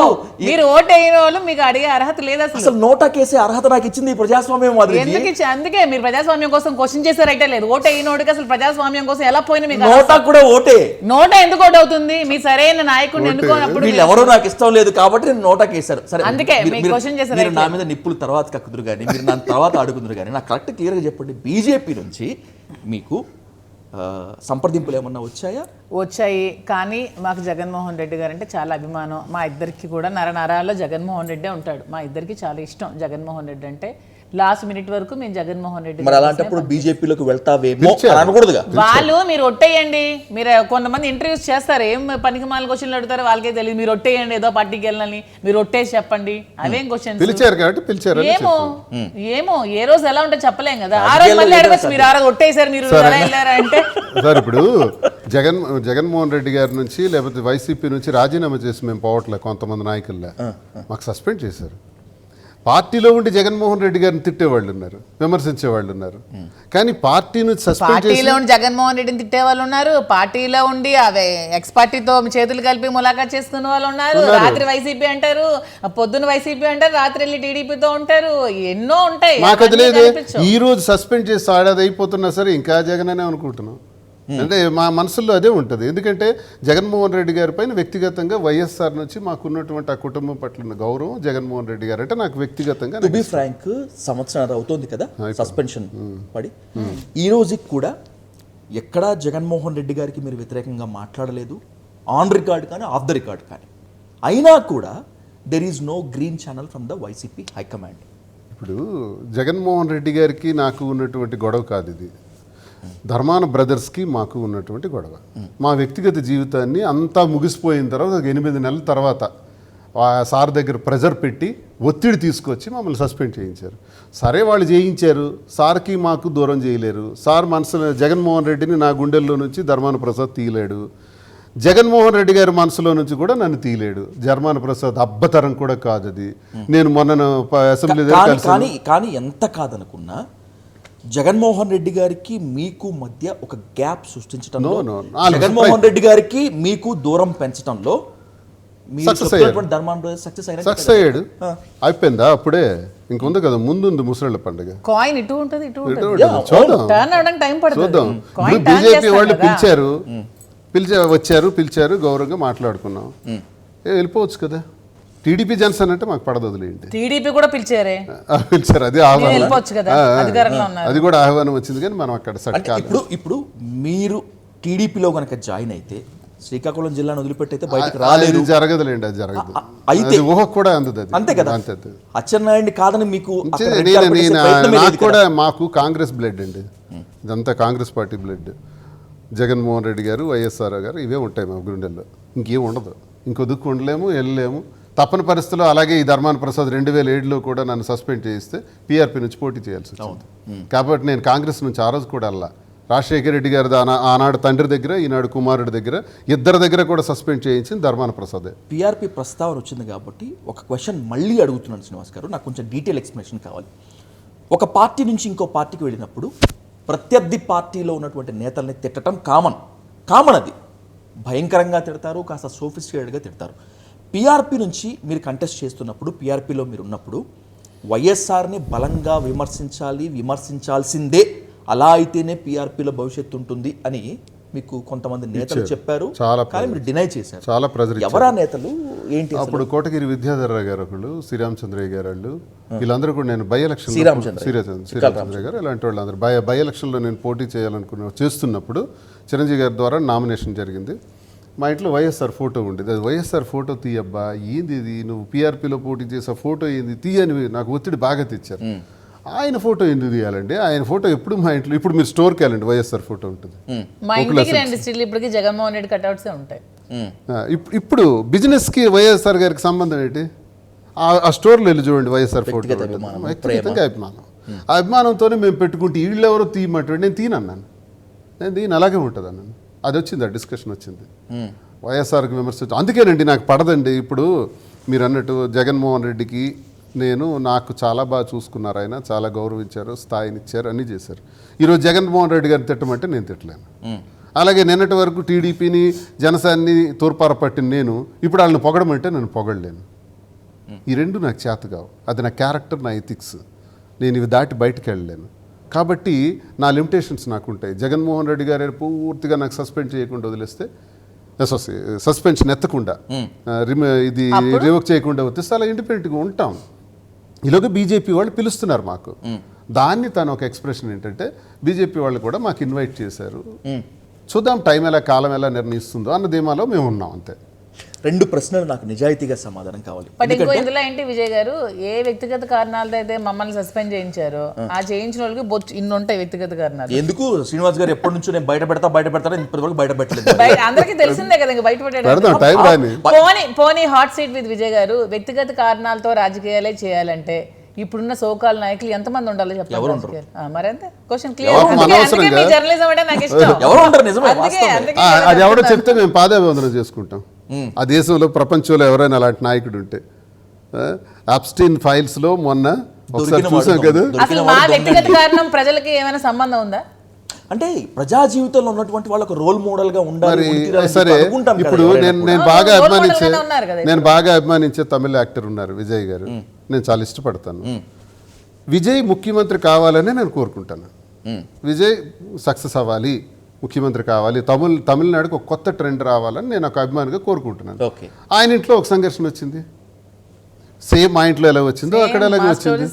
ఈ మధ్య ఒక జోక్ కూడా రజనీకాంత్ రఘువర్ను రజనీకాంత్ అంటాడు, అటు చూడు తమిళనాడు అంటాడు. తమిళనాడులో విజయ్ వాళ్ళు వస్తారు, రజనీకాంత్ ఇటు చూడు బే అంటారు. స్టోరీ తెలుసా, సేమ్ వైఫ్ పిల్లలు అక్కడ ఎలాగో ఇక్కడ సేమ్ వైఫ్ పిల్లలు సేమ్ స్టోరీ, నో 1% చేంజ్ కూడా లేదు. అయితే ఇప్పుడు విజయ్ గారు ఈ కంపారిజన్ కాబట్టి విజయ్ రావాలని కోరుకుంటున్నారు. అలా ఏం కాదు, విజయ్ అన్నారు కూడా, విజయ్ అన్నారు కూడా. విజయ్ మీ పేరు విజయ్ కదా. విజయ్ ఈ దేశంలో ఉండే ప్రతి ఒక్కడిది విజయ్ చరిత్రే, దువ్వాడ శ్రీనివాస్ చరిత్రే. అంతే, చొక్కా విప్పితే అందరు బొక్కలు బయటపడితే అందరు దొరలే. ఎవడా దొరన్నాడో పోయి తెస్తే మా లాంటి వాళ్ళు అందరం వాడికి సాష్టాంగ ప్రణామం చేసుకుంటాం. నేను మొక్కేది వెంకటేశ్వర స్వామికి, 2 అలాంటివి శ్రీరామచంద్రుడు ఎవరైతే ఉంటారో ఆయనకు మొక్కుంటాం. అందరు చేసేవి చెప్పేది శ్రీరంగ నీతులు, దూరే దొమ్మర గుడిసెలే ప్రతి ఒక్కడ చరిత్ర. ఇందులో ఇప్పుడు రేపు కామెంట్ చేస్తారు బోలెడు మంది, చాలా మంది. అరే నీ అక్క చెల్లెల సంగతి చూడు, నీ అన్నదమ్ముడు సంగతి చూడు, మీ చిన్నాయన సంగతి చూడు, నీ మేనమామ సంగతి చూడు, నీ తమ్ముడు అన్న సంగతులు చూడరా, మా గురించి ఎందుకు? సోషల్ మీడియా ట్రోలింగ్ ని పట్టించుకునే వాళ్ళు మేము ఈ రోజు అదిగే 6 కోట్ల మంది 5 కోట్ల మంది సోషల్ మీడియా పడితే అంత ముష్టి పని పడాలని 1,00,000 మంది కామెంట్లు పెడతారు. 1,00,000 మందికి మనం పట్టించుకుంటే జీవితంలో మనం ఎప్పుడు పైకి పోయేది? ఆడింట్లో ముందు ఆడే చెల్లి ఎటు వెళ్ళిపోతుంది ఆడు చూడు, వాడి పిల్లం ఏం చేస్తుందో ఆడికి తెలియదు, ఈ కామెంట్లు పెట్టుకుంటా కూర్చుంటాడు. కానీ ఫస్ట్ టైం ఏ స్థాయిలో అయితే నెగిటివిటీ ఉందో మీ మీద, ఏ స్థాయిలో ట్రోలింగ్, చాలా దారుణమైన బూతులు ఎదుర్కొన్నారు మీ ఇద్దరు, ఉన్నటువంటి కంప్లీట్ గా మొత్తం పాజిటివిటీ పెరిగిపోయి ఇప్పుడు ఎవరైతే బిజినెస్ లో సక్సెస్ వరకు వచ్చింది. ఇప్పుడు ఒకటి ఉందండి, భార్య భర్తల మధ్య వచ్చిన గొడవల్లో భర్త భార్యను చంపేస్తున్నాడు, భార్య భర్తను చంపేస్తారు. అంతా కుక్కర్లో డ్రమ్ములు కాంక్రీట్లో కాంక్రీట్లో వేస్తున్నారు. అదేదో బిర్యానీలో విషం పెట్టి ఇచ్చేసిందంట ఒక ఆవిడ, ఇది ఇంజెక్షన్ ఇచ్చేస్తున్నారంట, స్లో పాయిజన్ ఇచ్చేస్తున్నారంట. ఇన్ని చూస్తున్న ఈ ప్రపంచంలో ఓకే, భార్యాభర్తల మధ్య గొడవలు వస్తే న్యాయస్థానాలు ఉన్నాయి, ఇవన్నీ ఉన్నాయి. న్యాయస్థానాల్లో తీర్పు రావడానికి సమయం పడుతుంది. చాలా మంది చెప్తారు తీర్పు వచ్చే వరకు ఆగదు, నువ్వు ఆగరా ముందు నీ ఇంట్లో సంగతి చూడరా, మనిషి ఎంతకాలం బతికింది, తీర్పు వచ్చే వరకు ఏం జరుగుతుంది అలా ఉంటాం. సో మాకు వచ్చిన క్లిష్టమైన పరిస్థితులు మేము ఒక నిర్ణయం తీసుకుని అందరిలాగా రహస్యంగా ఉండాల బయటకు ఓపెన్గా చెప్పిన తర్వాత జనం జనం దేవుళ్ళని నమ్ముతాం, ప్రజలు దేవుళ్ళు, వాళ్ళు ఏది అయినా వాస్తవం చెప్తే వాళ్ళకి తప్పకుండా కన్విన్స్ అవుతారు. అది నమ్మే మేము జనంకి అన్నీ చెప్తాం, కన్విన్స్ అయ్యారు. కొంతమంది ఉంటారు. నేను అసలు ఈ టాపిక్ తీసుకొని రాకూడదు అనుకున్నాను, మేము అలా చంపుకోలేదు. ఎందుకంటే ప్రతి ఇంటర్వ్యూ మిమ్మల్ని కూర్చోబెట్టి మాట్లాడింది ఇదే, మాట్లాడుతోంది ఇదే. కానీ ఎప్పటి నుంచో నేను అడగాలనుకున్నటువంటి ప్రశ్న ఇప్పుడు అడుగుతాను శ్రీనివాస్ గారు. నిజమే, ఓపెన్ అప్ అయిపోయిన తర్వాత తీవ్రమైన వ్యతిరేకత ఎదుర్కొన్నారు, ట్రోలింగ్ ఎదుర్కొన్నారు, అదే స్థాయిలో పాజిటివిటీ వచ్చింది, ఒప్పుకుంటాను నేను. కానీ రాజకీయ జీవితం అయితే దెబ్బపడింది కదా? లేదు. ఇప్పుడు మా టెక్కల్లో ఎక్కడికో వెళ్ళొద్దు, ముందు టెక్కల్ కాన్స్టిట్యున్సీ కదా మాకు, శ్రీకాకుళం కదా. టెక్కల్లో మాకు బ్రహ్మరథం పడుతున్నారు. ఏ ఊరు వెళ్ళినా పొరపాటు నేను మొన్నొక్కడిని వెళ్ళిపోయినాను ఒక ఫంక్షన్కి, ఇంకా ఎంట్రన్స్ గేట్ నుంచి మళ్ళీ తిరిగి వచ్చే వరకు కూడా మేడంని తీసుకురాలేదా, మాధురి గారిని తీసుకురాలేదు, మాధురిని తీసుకురాలేదు. ఇంకొక 10 మంది మహిళలు చుట్టూ చేరి, అన్న ఇంకోసారి మీరు ఒక్కళ్ళు మాత్రం దయచేసి కనబడకండి, ఇద్దరు కనబడండి, ఇది ఎవరన్నారు మా టెక్కల్లో. రెండు సామాన్య ప్రజలు. పొరపాటున తనొక్క మనిషిని వెళ్ళింది అనుకోండి, సార్ రాలేదా మాకు మరి ఛాన్స్ లేదు, ఇద్దరం కలిసి వెళ్ళాల్సిందే. అంటే జనము తాలూకా ఆలోచన టెక్కల్లో ఇది. శ్రీకాకుళంలో అయితే మొన్న మేము ఒక కమ్యూనల్ మీటింగ్ అయింది. ఆ కమ్యూనల్ మీటింగ్కి వెళ్తే కారు దిగిన దగ్గర నుంచి సభ వరకు కూడా భుజాల మీద ఎత్తుకొని మోసుకొని తీసుకెళ్ళి మమ్మల్ని దించారు అక్కడ. వాళ్ళకి పాదాభివందనం, వాళ్ళకి రుణపడను. ఏం ఆశిస్తున్నారు మా మీద? ఎటువంటి బాధ్యత మా మీద పెడుతున్నారు శ్రీకాకుళం జిల్లా ప్రజలు? ఎటువంటి బాధ్యతతో మమ్మల్ని మోసారు? ఆ మోయటం వెనక అర్థం ఏంటి? వాళ్ళ ఆర్ద్రత ఏంటి? ఏదో మన మీద ఒక నమ్మకంతో ఉన్నారు. ఆ నమ్మకాన్ని వమ్ము చేయకూడదు. ఆ నమ్మకం కోసమే మేము చావాలి, చచ్చేంత వరకు బ్రతకాలి. ఇది మా నిర్ణయం. అంతేగాని వ్యక్తిగత జీవితాన్ని చూసి మాకు మాట్లాడేవారు ఎవ్వరూ మా జిల్లాలో కనపడలా. బ్రహ్మాండంగా ఉంది. అది మీకు ఎన్నికల్లో చూస్తారు. అస్సలు ఇంకో మాట కూడా నేను అడుగుతున్నాను. వ్యక్తిగత జీవితం ఇప్పుడు కాదు, 22లోనే ప్రారంభమైంది. 24లో నేను పోటీ చేశాను. అంటే ఈ 24లో పోటీ చేసినప్పుడు 2 సంవత్సరాలు అయింది ఈ గొడవ. మాతో మేము బయట పడటం, తిరగటం, మాట్లాడటం. మరి అప్పుడు ఎన్నికల్లో మా జిల్లాలో అందరికీ 45,000 పైచిలకు మెజారిటీ వచ్చినాయి. అందరు ఎమ్మెల్యేలకి టీడీపీలో, కూటమిలో.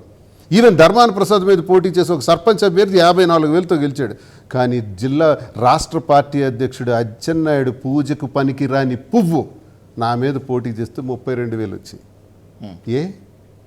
అందరికీ 45,000 పైచిలకేంటి, 50,000 ఏంటి, 60,000 ఏంటి? ఆఖరికి బీజేపీ నుంచి పోటీ చేసిన హెచ్చర్ల నియోజకవర్గం ఎన్ఈఆర్ కూడా 49,000 వచ్చాయి. ఏం అచ్చెన్నాయుడికి రాలా? 70,000 సాధించుకొని వస్తాను, నాదే రాష్ట్రంలో హైయెస్ట్ మెజారిటీ అని రాష్ట్ర పార్టీ అధ్యక్షుడిగా ప్రగల్భాలు పలికిన అచ్చెన్నాయుడు 32,000కి అందరికన్నా తక్కువ మెజారిటీ శ్రీకాకుళం జిల్లాలో అచ్చెన్నాయుడిది. అందరికన్నా ఎక్కువ ఓట్లు ఓడిపోయిన వైసీపీలో దువ్వాడ శ్రీనివాస్ది. మరి నా వ్యక్తిగత చరిత్ర ప్రజలందరికీ అక్కడ తెలుసు కదా. తెలిసినా ఎందుకు ఇంతగా ప్రోత్సహించారు? అలా వాళ్లే ప్రోత్సహించకపోయి ఉంటే అచ్చెన్నాయుడికి 70,000 80,000 రావాలి అందరిలాగే. ఆ పూజకు పనికిరాని పువ్వు ఆఖరికి 32,000కి మిగిలిపోయాడు. ఇది ప్రజల దృష్టిలో మాకున్నటువంటి గౌరవం. ఆ గౌరవాన్ని ఎప్పుడూ వమ్ము చేయం. కష్టపడి పనిచేస్తాం. మేము ఇక్కడ కూర్చున్నా మా టెక్కల ప్రజలు మాకు, మా శ్రీకాకుళం ప్రజలు మా బ్రెయిన్లో ఎప్పుడూ ఉంటారు. విజయ్జీ, ఇప్పుడు ఒక నిమిషం, మీకు మంచిగా చేస్తున్నాం, మీ కష్టాల్లో మేము ఉన్నాం, ప్రజాసేవ చేస్తున్నాం. సో ఓటేసినప్పుడు మీరు మాకు ఏం చూసి ఓటేస్తారు? రేపు అండగా నిలబడతారా, నేను పిలిస్తే పలుకుతారా, నాకు అందుబాటులో ఉంటారా అనేది చూసుకుంటారు. మరి పర్సనల్ చూస్తారా, ఇవి చూస్తారా? పర్సనల్ చూసే వాళ్ళు చాలా తక్కువ మంది. మరి అప్పుడు పర్సనల్ ఎందుకు పొలిటికల్గా ఇబ్బంది అవుతుంది? కానీ ఎక్కువ నెగటివిటీ స్ప్రెడ్ చేయించడము ఎంతైనా కూడా ఒక ఇన్స్టిగేట్ అవుతుంది కదా. అవి సోషల్ మీడియా వచ్చే నెగటివిటీ విజయ్జీ. 92లో రామారావు గారిని అందరూ అన్నారు సార్, లక్ష్మీపతి గారిని పెళ్లి చేసుకోవటం రామారావు గారు అందరూ విమర్శించారని విన్నాం. 94లో అఖండ మెజారిటీతో ముఖ్యమంత్రి. చాలా దారుణంగా మాట్లాడారు ఆయన. రామారావు గారు గెలిచారు కదా 94లో అఖండ మెజారిటీతో గెలిచాడు. రేపు విజయ్ కూడా గెలుస్తారు చూడండి. వ్యక్తిగత జీవితాలు ఇవి అనవసరం సార్, అవి ఉండవు సార్. ఇక్కడ 3 ప్రశ్నలు చాలా నిక్కచ్చిగా నిజాయితీగా మేము ముందు పెడతాను. నాకు అంతే నిక్కచ్చిగా నిజాయితీగా నాకు ఆన్సర్ కావాలి. టెక్కలి కాన్స్టిట్యున్సీలో మాత్రమే కాదు, శ్రీకాకుళం జిల్లాలో ఇంకా చెప్పాలంటే తెలుగు రాష్ట్రాల్లో ఎక్కడికి వెళ్ళినా కూడా మీకు మంచి రెస్పాన్స్ వస్తుంది. నో డౌట్, నేను ఆన్ ద రికార్డ్ ఒప్పుకుంటాను. వీడియోస్ చూస్తున్నాను, నీట్గా చూస్తున్నాను. కానీ ఇప్పుడు ఈ టెక్కల్ నియోజకవర్గం గురించే మాట్లాడుతున్నాను. ఈరోజు మిమ్మల్ని ఆదరిస్తున్నటువంటి వీళ్ళంతా, మీతో సెల్ఫీలు దిగుతున్న మీరంతా, మీరు సింగిల్గా పోతే మాధురి గారు ఏరి అని ప్రశ్నించే వాళ్ళంతా, ఎలక్షన్లో రేపు మీరు కంటెస్ట్ చేస్తే ఓటు వేస్తారా? ఖచ్చితంగా అని అనుకుంటున్నారా? ఖచ్చితంగా వేస్తారు. మీరు బాధపడ్డ ఒక మెటాఫర్ మీ ముందు పెడతాను. శ్రీనివాస్ గారు, నాకు నిక్కచ్చిగా కావాలి. వాపు చూసి మీరిద్దరు బలుపు అనుకుంటున్నారా? లేదు, మొన్న ఎన్నిక చూస్తే మేము బలుపు అనుకుంటున్నాం. అసలు వాపే లేదు. 24లో మీకు ఇంతవరకు చెప్పింది అది. 24 ఎన్నికల్లో ప్రజలు నా పక్షాన నిలబడి 76,000 ఓట్లు వేశారు వైసీపీకి. నాకన్నా అందరికీ తక్కువ వచ్చాయి. 60,000, 63,000, 65,000 వచ్చాయి. నాకన్నా ఓట్లు వచ్చాయంటే మొన్న 24కే నా చరిత్ర తెలిసి, నా గొడవలు తెలిసినప్పటికీ అంత వచ్చాయంటే ఇప్పుడు ఇంకా పెరుగుతాయి. ఈసారి 1,00,000 ఓట్లు నేను తెచ్చుకుంటా. చాలా మంది మీడియాలో వ్యక్తులు కానీ లేకపోతే బయట వాళ్ళు కానీ దువ్వాడ శ్రీనివాస్ చాలా రౌడీ, గయ్యాళి, అది ఇదని చెప్పి అంటూ ఉంటారు. కానీ నేను మిమ్మల్ని పిచ్చోడనాలో అమాయకుడనాలో నాకు అర్థం కావట్లేదు శ్రీనివాస్ గారు. ఆన్ రికార్డ్ చెప్తున్నాను మీకు. నేను రేపు మీరు ఇండిపెండెంట్గా కంటెస్ట్ చేస్తాను అంటున్నారు. మీరు లేదు, ఒక పార్టీ తరపునే వెళ్ళారని అనుకుందాం. రాబోయే ఎన్నికలకి పార్టీ తరపున వెళ్ళినా ఇండిపెండెంట్గా వెళ్ళినా కూడా నిజాయితీగా చెప్పాలి నాకు ఈ ఆన్సర్. మీ దగ్గర డబ్బులు ఆశించకుండా మిమ్మల్ని డబ్బులు అడగకుండా ఓట్లేస్తారా? అంత పిచ్చోళ్ళుగా ఉన్నారు బయట. దేశంలో డబ్బులు ఖర్చు పెట్టకుండా ఏ ఎన్నిక జరిగిందో ఒకటి చెప్పండి ఉదాహరణ. వాస్తవం జరగలేదు. ఏ ఎన్నిక జరగలేదు, ఈ ఎన్నిక ఎందుకు జరుగుతుంది అలా? ఇది డబ్బులతోనే మీరు మంచోడైతే మీతో సెల్ఫీలు దిగితే మిమ్మల్ని లోపల తీసుకెళ్ళి ప్రస్తుత ప్రజాస్వామ్య దేశంలో మంచితనం వేరు. ఎన్నికలో ఓటింగ్ సిస్టమ్ వచ్చేటప్పటికి ఎన్నికల కమిషన్ వారు ఎన్ని నిబంధనలు పెట్టినా ఎంత పెద్ద పార్టీలైనా చెయ్యాల్సింది చేయకపోతే ఎన్నిక జరగదు, No doubt. ఓటింగ్ రాదు. ఇది నగ్న సత్యం. 5 ఎన్నికల్లో పాల్గొన్న అనుభూతి నేను చెప్తాను. ఎగ్జాక్ట్లీ. నేను నియోజకవర్గంలో పాదయాత్ర చేశాను 2008లో. నేను తొక్కని గడపలేదు, నాకు తెలియని వాటర్ లేదు టెక్కల్లో. నన్ను చూస్తే గుర్తుపట్టని 5 సంవత్సరాలు 10 సంవత్సరాల పిల్లల నుంచి 100 సంవత్సరాల వరకు నన్ను గుర్తుపట్టని వ్యక్తే ఉండడు మా నియోజకవర్గంలో. అలాంటి స్థితిలో డబ్బులు ఖర్చు పెట్టకుండా, ధనం లేకుండా ఎన్నికలు జరగవు సార్. ఇవన్నీ స్టేట్మెంట్లకు చాలా బాగుంటాయి. డబ్బు పెట్టాల్సిందే. నాకు టికెట్ రానప్పుడు, నన్ను పక్కన పెట్టేసినప్పుడు, నాకు అవకాశం లేనప్పుడు, నేను ఇండిపెండెంట్గానే పోటీ చేయాల్సి వచ్చినప్పుడు ఈ మంచితనంతో పాటు ధనం కూడా ఉండాలి. ధనం నాయన మనిషిని నడిపే ఇంధనం. ధనం మనిషిని నడిపే ఇంధనం. అది ఉండాలి. అది లేకుండా బయటకు అడుగు పెట్టలేం. కారు కావాలి, కార్లు కావాలి, మనుషులు కావాలి, భోజనాలు కావాలి. వేలాది మంది నడుపుకుంటే యంత్రాంగం ముందుకెళ్ళాలి. నేను డిజిట్ ఫిగర్ చెప్పనులే, కానీ పోయిన ఎన్నికల్లో మీరు ఒక డబల్ డిజిట్లోనే ఖర్చు పెట్టారు. ఈసారి గనక మీరు కంటెస్ట్ చేస్తే ఇండిపెండెంట్గా అయినా ఏ పార్టీ తరపున అయినా కూడా ఈసారి ఎక్కువ అవుతుంది. రెడీగా ఉన్నారా? నేను అడిగిన ప్రశ్న మీకు క్యాచ్ అవ్వలేదు. దివాళా తీయడానికి రెడీగా ఉన్నారా? దివాళా అయిపోయినా పర్వాలేదు, ఆస్తులు అమ్మేసినా పర్వాలేదు, రెడీగా ఉన్నాం. 2 ఆస్తులు కూడా అమ్మేస్తాం. ఏదైపోయినా పోటీ చేస్తాం. ఎందుకు ఇంత పిచ్చితనం? మీరు అన్నారు కదా మీకు పిచ్చి పట్టుకుందంటే పిచ్చే. ప్రజలు పిచ్చి, సేవ పిచ్చి. ఇప్పుడు జర్నలిస్ట్ గా నువ్వేమైనా సంపాదిస్తున్నావా? అప్పులు ఉన్నాయి, మీరు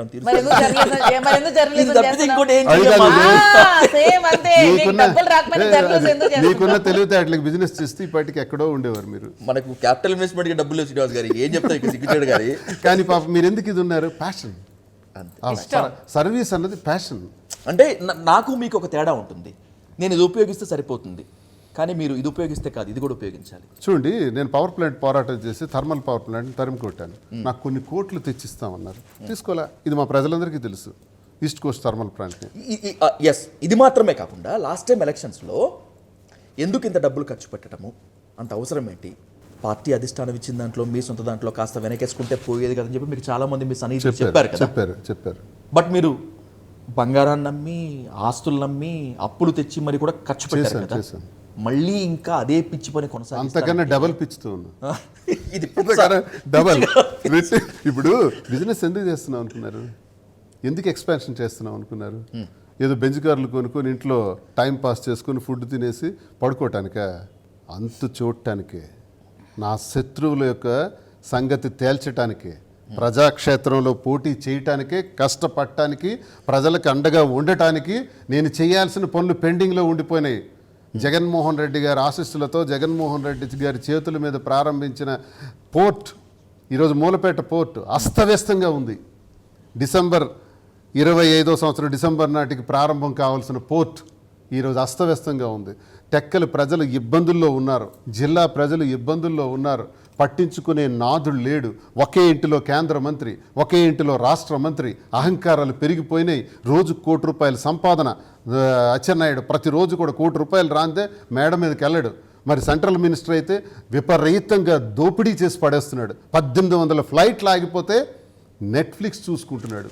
ఇంత దౌర్భాగ్యమైన నేనన్నా ఆర్నబ్ గోస్వామి అన్నారు ఈ మాట, నేనేమనిసింది కాదు ఇది.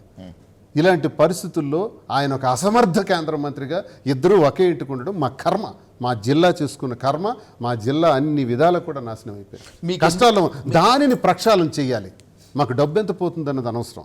కష్టపడతాం, ప్రతి రూపాయి కూడా ప్రజల కిందే ఖర్చు పెడతాం. మీకెందుకింత పిచ్చి, మీకెందుకింత పిచ్చ అని ఇంత ఘాటుగా ఎందుకు అంటున్నానంటే, రేపు మీకు టికెట్ వచ్చినా లేకపోతే ఇండిపెండెంట్గా కంటెస్ట్ చేసిన శత్రువులు మొత్తం మీ విషయంలో ఏకమవుతారు శ్రీనివాస్ గారు. నా ఇంటర్కి పేకలేరు. ఇది చెప్పొచ్చు కదమ్మా మీరన్నా. ఎందుకు చెప్పాలి? మీరు నడు రోడ్డున పడతారు మీరు. చూసాను చూసి వదిలేసాను. నడి రోడ్డు మీద పడినా మళ్ళీ దువాడ్స్ పడే వచ్చాయి కదా, పడే బౌన్స్ బ్యాక్ అయ్యాం కదా. మీరు గోయింగ్ తీసి కప్పెట్టినా మళ్ళీ ఏడాదిన్నర కింద పడిపోయాం కదా. ఈడ దువ్వాడ శ్రీనివాస్ నీచుడు దరిద్రుడు. ఈరోజు శ్రీనివాస్ గారు సార్ ఒక ఫోటో సార్, మీ పేరు కావాలి సార్, మిమ్మల్ని కలవాలి సార్, మీ ఇద్దరిని కలవాలి. జర్నలిజంలో మీడియా రంగంలో కడుపు నింపని నమస్తేలు ఏ విధంగా అయితే ఉంటాయో, ఈ సోషల్ మీడియా ఫాలోవర్స్ కూడా అంతే. సెల్ఫీ దిగితే మనతో దిగితే అయిపోయారు అంటే. అదే కాదు, ఇప్పుడు మీ ఇంటికి నేను రావాలంటే ఒక 4 అడుగులు వేయాలి. అప్పుడు నా గుండెల్లో ప్రేమ ఉండాలి, మీ పట్ల ఒక విశ్వాసం ఉండాలి. ఉంటేనే వస్తాను, లేకపోతే ఎగ్గొట్టేస్తాను, రాను అంతే. సోషల్ మీడియా అని ఏ మీడియా అని వాడు నా దగ్గరికి వచ్చి ప్రేమ చూపించాడంటే వాడి గుండెల్లో ఎంతో కొంత అభిమానం ఉంది. బండాపి మరి 4 అడుగులు కుటుంబంతో 3 టూ వీలర్ మీద వెళ్తూ బండిని ఓవర్టేక్ చేసి వచ్చి ఫోటో అడిగాడంటే వాడి మనసులో ఎక్కడో ప్రేమాభిమానం దాగుంది అతని మనసులో. అది మనం గమనించాలి. అతను స్వార్థంతో వచ్చాడా, ఫోటో కాదు, ఆ ప్రేమను గుర్తిస్తాం. ఒక 60 years ఆవిడ కిడ్నీ పేషెంట్ అనమాట, డయాలసిస్ అవుతుందంట. ఆవిడ అసలు బెడ్ నుంచి లేవలేరంట. అలాంటిది ఉమెన్స్ డే రోజు మా ఇద్దరిని కలవాలని చెప్పి వాళ్ళ పిల్లలకి రిక్వెస్ట్ చేసి, నేను పోయేలోపు దువ్వాడ శ్రీనివాస్ మాధురిని కలవాలి, నేను వాళ్ళని కలవాలి అని చెప్పి పేషెంట్ ఆవిడని ఒక వెహికల్ తీసుకొచ్చి మమ్మల్ని కలిసి వెళ్ళింది. ఆవిడకి ఏం అవసరం, ఫోటో తీసుకుని ఏం వస్తుంది ఆవిడకి? అవును, ఏం చేశారు మీరు వాళ్ళకి? సోషల్ మీడియాలో ఈ మధ్య చూశాను, ఒక తల్లి అడుగుతుంది, ఒక కూతురు అడుగుతుంది తల్లిని, ఇండియా వెళ్తే ఏం చేస్తావు? ఇండియా వెళ్తే నేను మాధురి గారిని కలుస్తాను. ఇండియా వెళ్తే ఆవిడ కోరిక మాధురి గారిని కలవాలి. ఎంత సంతోషం అనిపించింది అంటే, చూడండి మా అమ్మ ఇండియా వెళ్తే మాధురి గారిని కలవటానికి అనుకుంటుందట, మాధురి గారిని దువ్వాడ శ్రీనివాస్ని కలవాలనుకుంటుందట అని ఆ కూతురు సంతృప్తి అయిపోతుంది. ఏం కావాలండి ఈ జన్మకి? ఇంతకని ఇంకేం కావాలి? ఈ కోట్ల సంపాదన ఏం చేసుకుంటాం? సంపాదించిందంతా ప్రజల కిందే ఖర్చు పెడతాం, ప్రజాసేవలో నిమగ్నమై ఉంటాం, ఎంత ఖర్చైనా పోటీలో ఉంటాం. ఇది పక్కా. శత్రువులు నాకు ఏదో చేస్తారంటే ఆ శత్రువు ఇంటి దగ్గర నడిబొడ్డు నెల్లి మొన్న నిలబడ్డాను, నాకు చంపేస్తామన్నారు. అర్ధరాత్రి 11:30 గంటలప్పుడు కారు ఆపండి రండి రా అన్నాను. రండి, ఏం చేస్తారు? చంపేస్తారా? చెప్పండి. హత్యాయత్నము, మర్డర్ అటెంప్ట్, మర్డర్కి స్కెచ్ అంటూ మీరు అర్ధరాత్రి హైవేపై నానా హంగామా చేసిన తర్వాత మీరు ఎవరి మీద అయితే ఆరోపించారో ఆ ధర్మాన కృష్ణదాసు ఒక కాంట్రవర్షియల్ స్టేట్మెంట్ ఇచ్చారు. నేను అప్పన్నతో మాట్లాడిన మాట వాస్తవమే కానీ, కింజరపు అప్పన్నతో మాట్లాడిన మాట వాస్తవమే కానీ, దువ్వాడ శ్రీనివాస్ని చంపాల్సినటువంటి అవసరమో ద్వేషం నాకెందుకు ఉంటుంది? ఇలాంటి పనికిమాలిన ఐడియాలు వేసి నవ్వుల పాలవుతున్నాడు దువ్వాడ శ్రీనివాస్. ఎప్పటికైనా కూడా గ్రౌండ్ రియాలిటీ తెలుసుకుంటే మంచిది అని కృష్ణదాస్ ఆవిడ మాటలు చెప్పడానికి. అసలు కృష్ణదాస్ ఫోన్ చేసి దైవ సాక్షిగా మీ వాడిని రావద్దని చెప్పు, వస్తే వాడిని వేసేస్తామని చెప్పు అని అనలేదని దేవుడి మీద ప్రమాణం చేస్తాడు. పబ్లిక్ స్టేట్మెంట్స్ లక్షిస్తాం. నేను ప్రమాణం చేస్తాను, అప్పన్న నాకు చెప్పాడు, చెప్పిన దానికి నేను రియాక్ట్ అయ్యానని. నీకు రియాక్షన్ ఇచ్చాను. అప్పన్నతో మాట్లాడిన మాట వాస్తవమే కదా అన్నాడు, కానీ ఇది అన్నట్లు ఆయన చెప్పడం లేదు. అప్పన్నతో మాట వాస్తవం. ఏం మాట్లాడాడు అప్పన్నతో? దువ్వాడ శ్రీనివాస్కి శ్రీకాకుళం టెక్కలు రావద్దని చెప్పరా, వస్తే కొడతామని చెప్పు అని చెప్పాడు. మరి మాట్లాడాను అన్నది నిజమే కదా, అక్కడ అతనే కదా ఒప్పుకున్నాడు. మరి ఆ నిజానికి మరి నేనేం అబద్ధం ఆడాను? అదే నిజానికి నేను స్పందించాను. అతను మాట్లాడిన మాటకే నేను స్పందించాను. రాకొట్టి చూస్తా అని నిలబడ్డాను అర్ధరాత్రి ఒక్కడే. క్రైమ్ ఒప్పుకుంటాడండి, అవును నేను చేశాను మర్డర్ చావులకి విజయ్ గారు పోలీస్ తోటాలకి, వేలాది మంది పోలీస్ తోటాలకి ఎదురుకెళ్ళి పోరాటం చేసిన గుండెండి ఇది. ఇంటి చుట్టూ 200 మంది పోలీసులు వచ్చి ఫైరింగ్ ఆర్డర్స్తో వచ్చి కాల్చి పడేస్తామన్నారు. థర్మల్ పవర్ ప్లాంట్ యుద్ధంలో జరిగిన చరిత్ర ఇది, కల్పిత చరిత్ర కాదు. ఎవరు ఏ మూల అడిగినా తెలుస్తుంది కాకరాపల్లి పవర్ ప్లాంట్ పోరాటాల్లో. అలా ఎదిరించుకొని ఆ పోరాటంలో ఆ స్థలాన్ని, ఆ ప్రాంతాలని, ఆ మత్స్యకారుల్ని కాపాడుకోవడానికి ఆ థర్మల్ ప్లాంట్ని తరిమి కొట్టించిన బాడీ ఇది.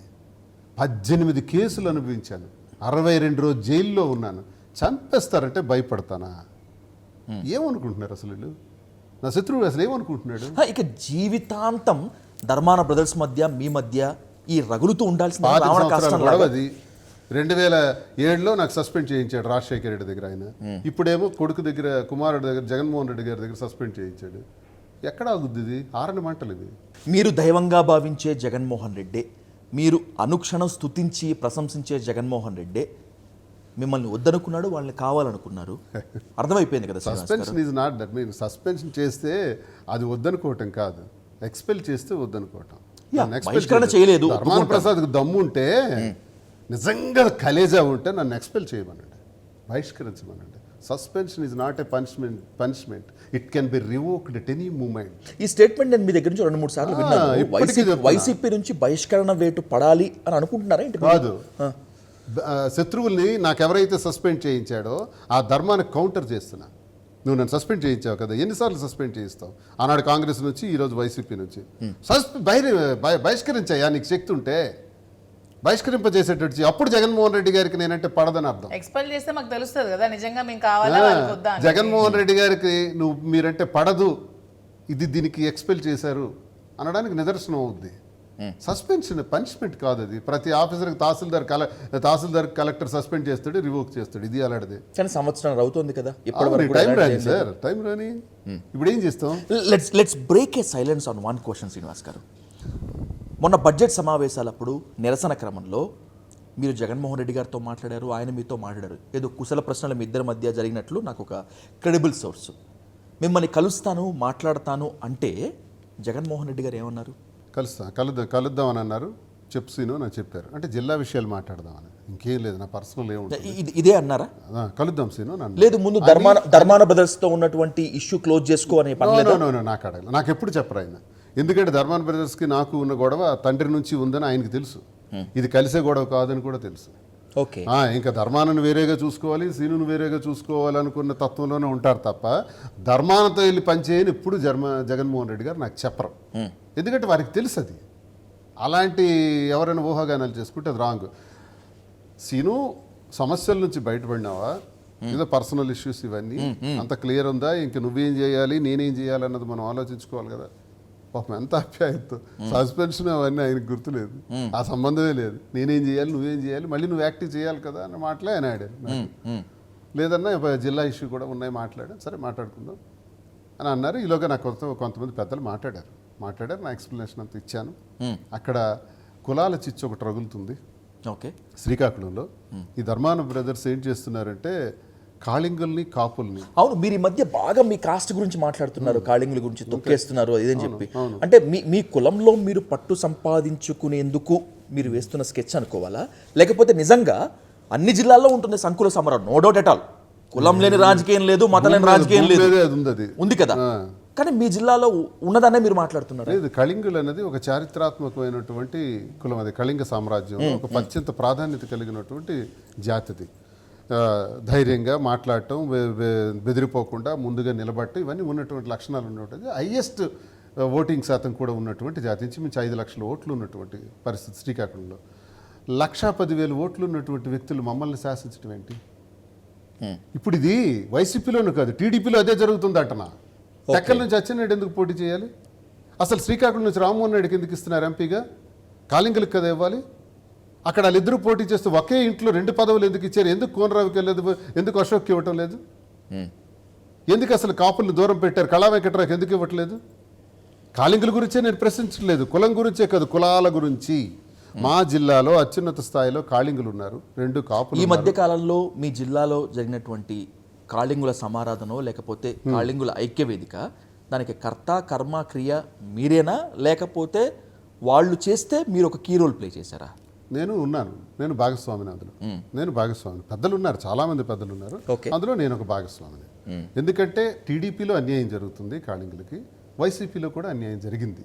ఎలా అంటే సమ్మినేని సీతారాం గురించి ఇదే ధర్మాన కృష్ణదాస్ అడ్డంగా మాట్లాడాడు. ఆయనకి శక్తి లేదని, బలహీనం అయిపోయాడని, ఆయనకు తప్పించేస్తున్నావు అని. ఎంపీ నువ్వెవడో మాట్లాడడానికి? నువ్వెవడో? నీకున్న రైట్ ఏంటి? అధ్యక్షుడు చెప్పాలన్నమాట. చెప్తే తప్పకుండా సరే సాధిస్తాం. సీతారాం కానీ ఈరోజు సాయిరాజును కూడా పక్కన పెట్టించేస్తున్నారు, నన్ను సస్పెండ్ చేయించారు. ఏం చేయాలనుకుంటున్నారు? ఇలాగే కాపులను కూడా, రెడ్డి శాంతిని కానీ, హెచ్చర్లో కూడా అక్కడ కిరణ్ని కానీ నానా ఇబ్బందులు పెడుతున్నారు. మా జిల్లాలో ఉన్నటువంటి కాళింగ, కాపు, రెడ్డిక, యాదవ, అలాగే మత్స్యకార, ఎస్సీలు ఇది సీరియల్గా ఉంటారు మాకు. తర్వాత వస్తారు ఎక్కడో అట్టడుగున వెలమ కమ్యూనిటీకి సంబంధించి. వెలమ కమ్యూనిటీలో అందరినీ నేను మాట్లాడలే. అక్కడ వెలమల్లో చాలా గొప్పవాళ్ళు, గుండప్పల సూర్యనారాయణ గారు ఉన్నారు. ఆయనకు టికెట్ రానివ్వకుండా చేస్తాడు అచ్చెన్నాయుడు. ఎందుకంటే అక్కడ ధర్మాన ప్రసాద్ గెలవాలి. చూసారా, ధర్మాన ప్రసాద్ టెక్కల్లో నన్ను నాశనం చేస్తాడు, ఎందుకు అక్కడ అచ్చెన్నాయుడు గెలవాలి? అవగాహన రాజకీయాలు, కేడీ బ్రదర్స్, వీళ్ళ దరిద్రమే మా జిల్లా. టైటిల్ మాత్రం మీరు వదలట్లేదు శ్రీనివాస్ గారు, కేడీ బ్రదర్స్ అనేటువంటిది కదా. కే అంటే కింజరాపు, డి అంటే ధర్మాన, వాళ్ళిద్దరు వీళ్ళిద్దరే. ఇంకా అలా అని నేను వెలమ కులంలో ఉండే వాళ్ళు బాధపడుతున్నారు వీళ్ళ వల్ల.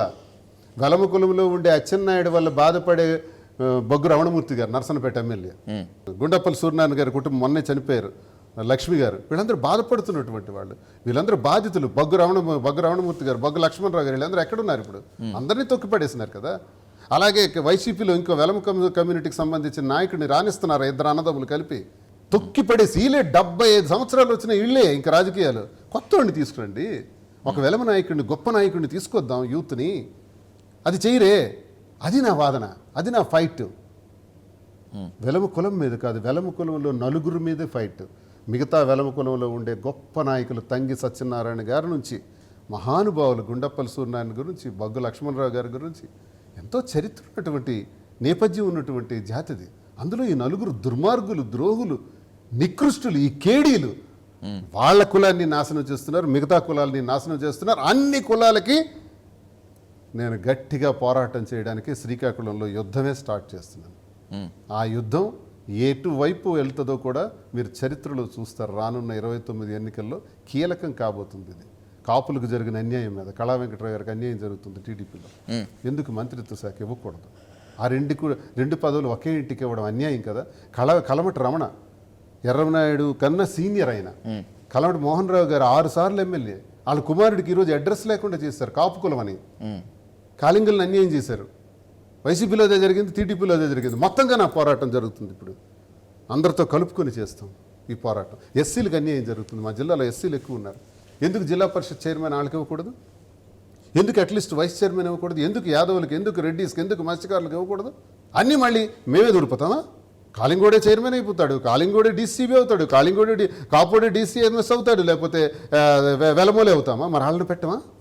ఈ 3 కులాలు కాళింగ, కాపు, వెలమని ప్రాధాన్యత ఇస్తూ రెడ్డి, యాదవ, మత్స్యకార, అలాగే ఎస్సీలు, ఇంత మిగతా కులాలన్నిటి కూడా అన్ని బీసీ కులాలని, అగ్రవర్ణాలని కలుపుకుంటూ వెళ్తే జిల్లా బాగుపడుతుంది. జిల్లాలో ఈ పోరాటం ఈ దిశలో నాకు వెళ్తుంది. ఈసారి దువ్వాడ శ్రీనివాస్ రోల్ ఎలా ఉంటుందని చూస్తారు. 2 ముఖ్యమైన ప్రశ్నలతో ముగిస్తాను శ్రీనివాస్ గారు. మొదటి ప్రశ్న మీకు, రెండవ ప్రశ్న మాధురి గారితో ముగిస్తాను.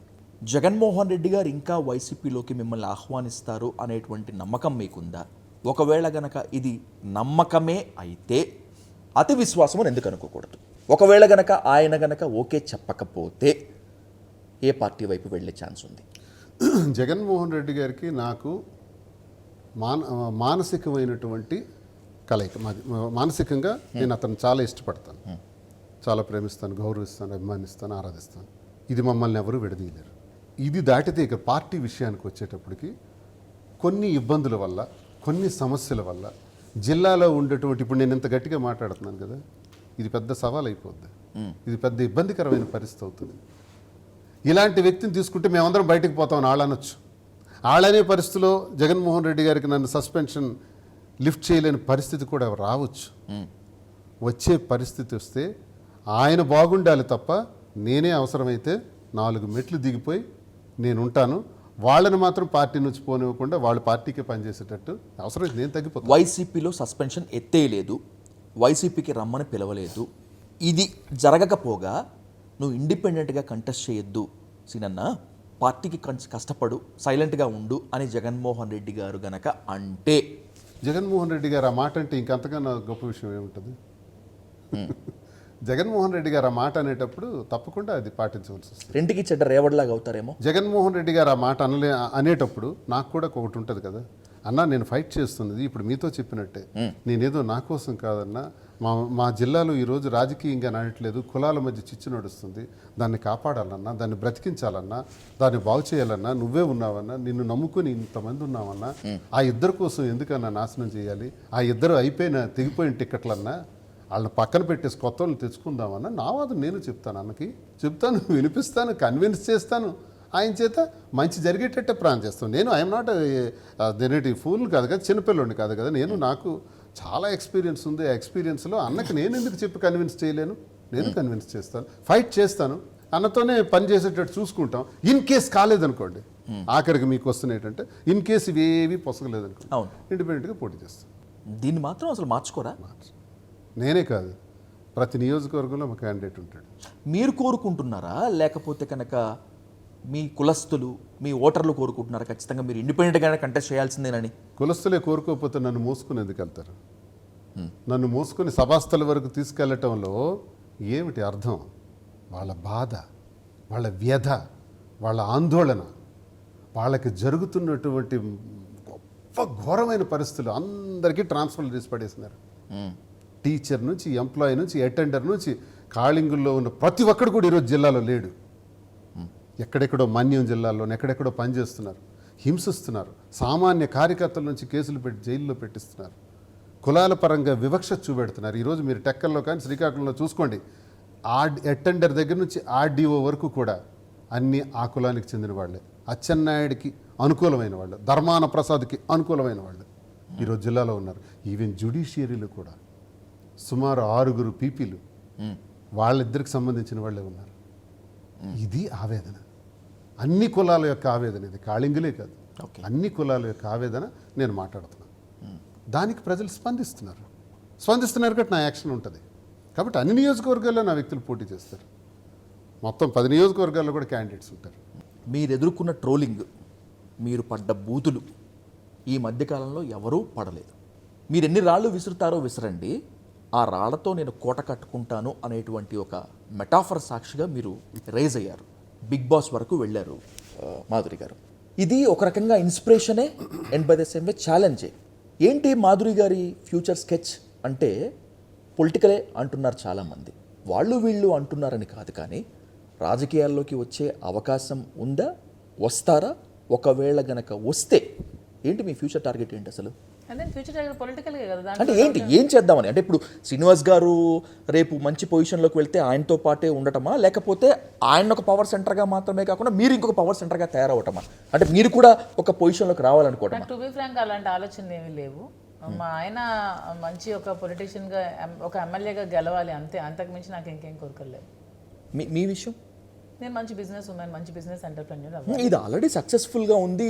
మీరు అన్నట్లు రేపు అవి అంతా డెవలప్ అవుతుంది, బ్రాంచెస్ అవుతుంది. నేను ఒక మూవీస్ కూడా చేస్తున్నాను, నాకు మంచి యాక్టర్గా కూడా ఎదగాలని ఉంది, ఒక ఆర్టిస్ట్గా కూడా నాకు ఎదగాలని కోరుకుంటున్నాను. సినిమా కూడా మొన్న ఒక మూవీ కూడా చేశాను, మంచి క్యారెక్టర్.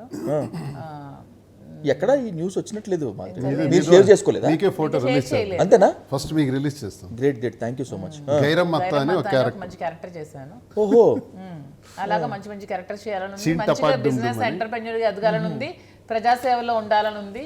ప్రజాసేవ చేయాలంటే రాజకీయంగా ఎదగాల్సిన అవసరం లేదు. ప్రజలకు సేవ చేయాలంటే మనం ఎప్పుడు రాజకీయంగా ఉన్నా లేకపోయినా ఎలా ఉన్నా సరే మనం ప్రజలకు సేవ చేయొచ్చు, ప్రజల దగ్గరగా ఉండొచ్చు. నాకు ముందు నుంచి ప్రజా జీవితం చిన్నప్పటి నుంచి ఇష్టం. ఆ విధంగానే నేను డ్యాన్స్ క్లాసెస్ చాలా పిల్లలకి, వేలాది మంది పిల్లలకి ఫ్రీగా క్లాసెస్ చెప్పాను, ఎంతో మంది పిల్లలకి చదివించాను. ఇప్పటికీ చాలా మంది పిల్లలకి చదివించుకుంటున్నాను. మా ఆయనతో పాటు ఇవన్నీ మేము చేస్తూనే ఉంటాం. టెక్కల నియోజకవర్గంలో మీరు సహాయ కార్యక్రమాలు, స్వచ్ఛంద సేవా కార్యక్రమాలు చేస్తున్నమాట ఫాలో అవుతుంటే తెలిసిపోతుంది. ఒక ఎన్జిఓ లాంటిది ఎస్టాబ్లిష్ చేసి తెలుగు రాష్ట్రాల్లో ఎక్కడైతే ఆపన్న హస్తులు ఉన్నారో, ఎవరైతే సహాయం కోసం వెయిట్ చేస్తున్నారో వాళ్ళకి సహాయపడాలనేటువంటిది మీ ఆలోచన ఏమన్నా ఉందా? నాకు ఉంది, ఎందుకంటే నేను నాకున్న స్తోమత, నాకు ఓన్లీ నేను నా నియోజకవర్గం పరిమితి మాత్రమే చేయగలుగుతున్నాను. ఎందుకంటే అంతకుమించి స్తోమత నాకు భగవంతుడు ఇవ్వలేదు. కానీ చాలా నియోజకవర్గాల నుంచి నాకు చాలా మెసేజెస్, చాలా కాల్స్ వస్తున్నాయి. ఎన్ని వస్తున్నాయంటే, పిల్లలు చూడట్లేదు, మాకు ఫైనాన్షియల్గా సపోర్ట్ చేయండి, హస్బెండ్ ఇంట్లో కొడుతున్నాడు, సపోర్ట్ చేయండి, మాకు ఇంట్లో తినడానికి కూడా లేదు, ఒక కుట్టు మిషన్ ఇవ్వండి, ఇలా ఇవ్వండి అని చాలా మంది నాకు ఒక వేలాది మెసేజ్లు ఇన్స్టాగ్రామ్లో, వాట్సాప్లో, ఫోన్ కాల్స్ రోజు వస్తున్నాయి.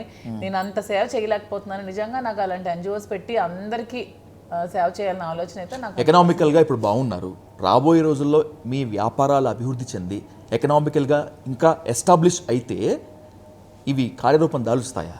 ఖచ్చితంగా 100%. ఎందుకంటే మానవ సేవే మాధవ సేవ. మనం డైరెక్ట్గా దేవుడికి వెళ్ళి లక్షల లక్షల బంగారాలు, కిరీటాలు, వజ్రాలు ఇవ్వాల్సిన అవసరం లేదు. ఆడిగిపోతేనే కాంట్రవర్సీ అవుతుంది, మళ్ళీ కిరీటాలు ఏముంటుంది. మనం ఉన్నందులో మన ఎవరైతే పేదవాళ్ళు ఉన్నారో వాళ్ళు సహాయం చేస్తే భగవంతుడు ఎప్పుడు మనం చూస్తాడని నేనైతే నమ్ముతాను. నిజంగా భగవంతుడు నాకు అంత స్తోమత ఇస్తే నిజంగా నేను ఖచ్చితంగా అక్కడ ఆ పరిమితి వరకే కాదు, మిగతా వాటికి కూడా నేను చాలా మందికి పాపం చేయలేకపోతున్నాను. చాలా మంది ఫోన్స్ చేసి నాకు చెప్తుంటే నేను చాలా మందికి హెల్ప్ చేయలేకపోతున్నాను. అందరికీ చేయాలని ఉంది. భగవంతుడు నాకు ఆ స్తోమత ఇవ్వాలని కోరుకుంటున్నాను. Right, let's wait and watch on political screen. Yeah. అటు దువ్వాడ శ్రీనివాస్ గారు రాజకీయ భవిష్యత్తు అయినా లేకపోతే మీరు పెట్టుకున్నటువంటి ఆశయాలు లక్ష్యాలు ఏవైనా కూడా ప్రజలకు మంచి చేయాలనేటువంటిది మీ ఆలోచన కాబట్టి వాటిల్లో అభివృద్ధి చెందాలని, ఎవరైతే సహాయం కోసం ఉంటారో వాళ్ళకి మీరు సహాయం చేయాలని, ఈ క్రమంలో ఎక్కడన్నా మీరు తప్పులు చేస్తుంటే మళ్ళీ మీడియా ఎత్తి చూపించడమో లేకపోతే పలానా సెక్షన్ ఆఫ్ మీడియా మిమ్మల్ని టార్గెట్ చేయడం కాకుండా పోస్ట్ మార్టం మీరే చేసుకొని, మేము తప్పులు చేయమండి. నేను ఇందాక అన్నాను ఒక target of media section of media కనుక చేస్తుంటే తప్పులు చేయని వాళ్ళు ఎవరైనా మా మనుషులు కాకుండా పోతారు. మాధురి గారు, మనం ఎవరు మనం ఇక్కడ ఇది కాదు కదా. మాకు కొంచెం కూడా మాకు సెన్స్ ఉంది, మేమేం తప్పులు చేయం. సెన్స్ లేని వాళ్ళు తప్పులు చేస్తారు. ఓకే, ఒకవేళ గనక ఆ సెన్స్ లేకుండా గనక పోయి మనం లేదు, ఎక్కడ ఉంది కదా, చేసినా మాకు కూడా సెన్స్ ఉంది.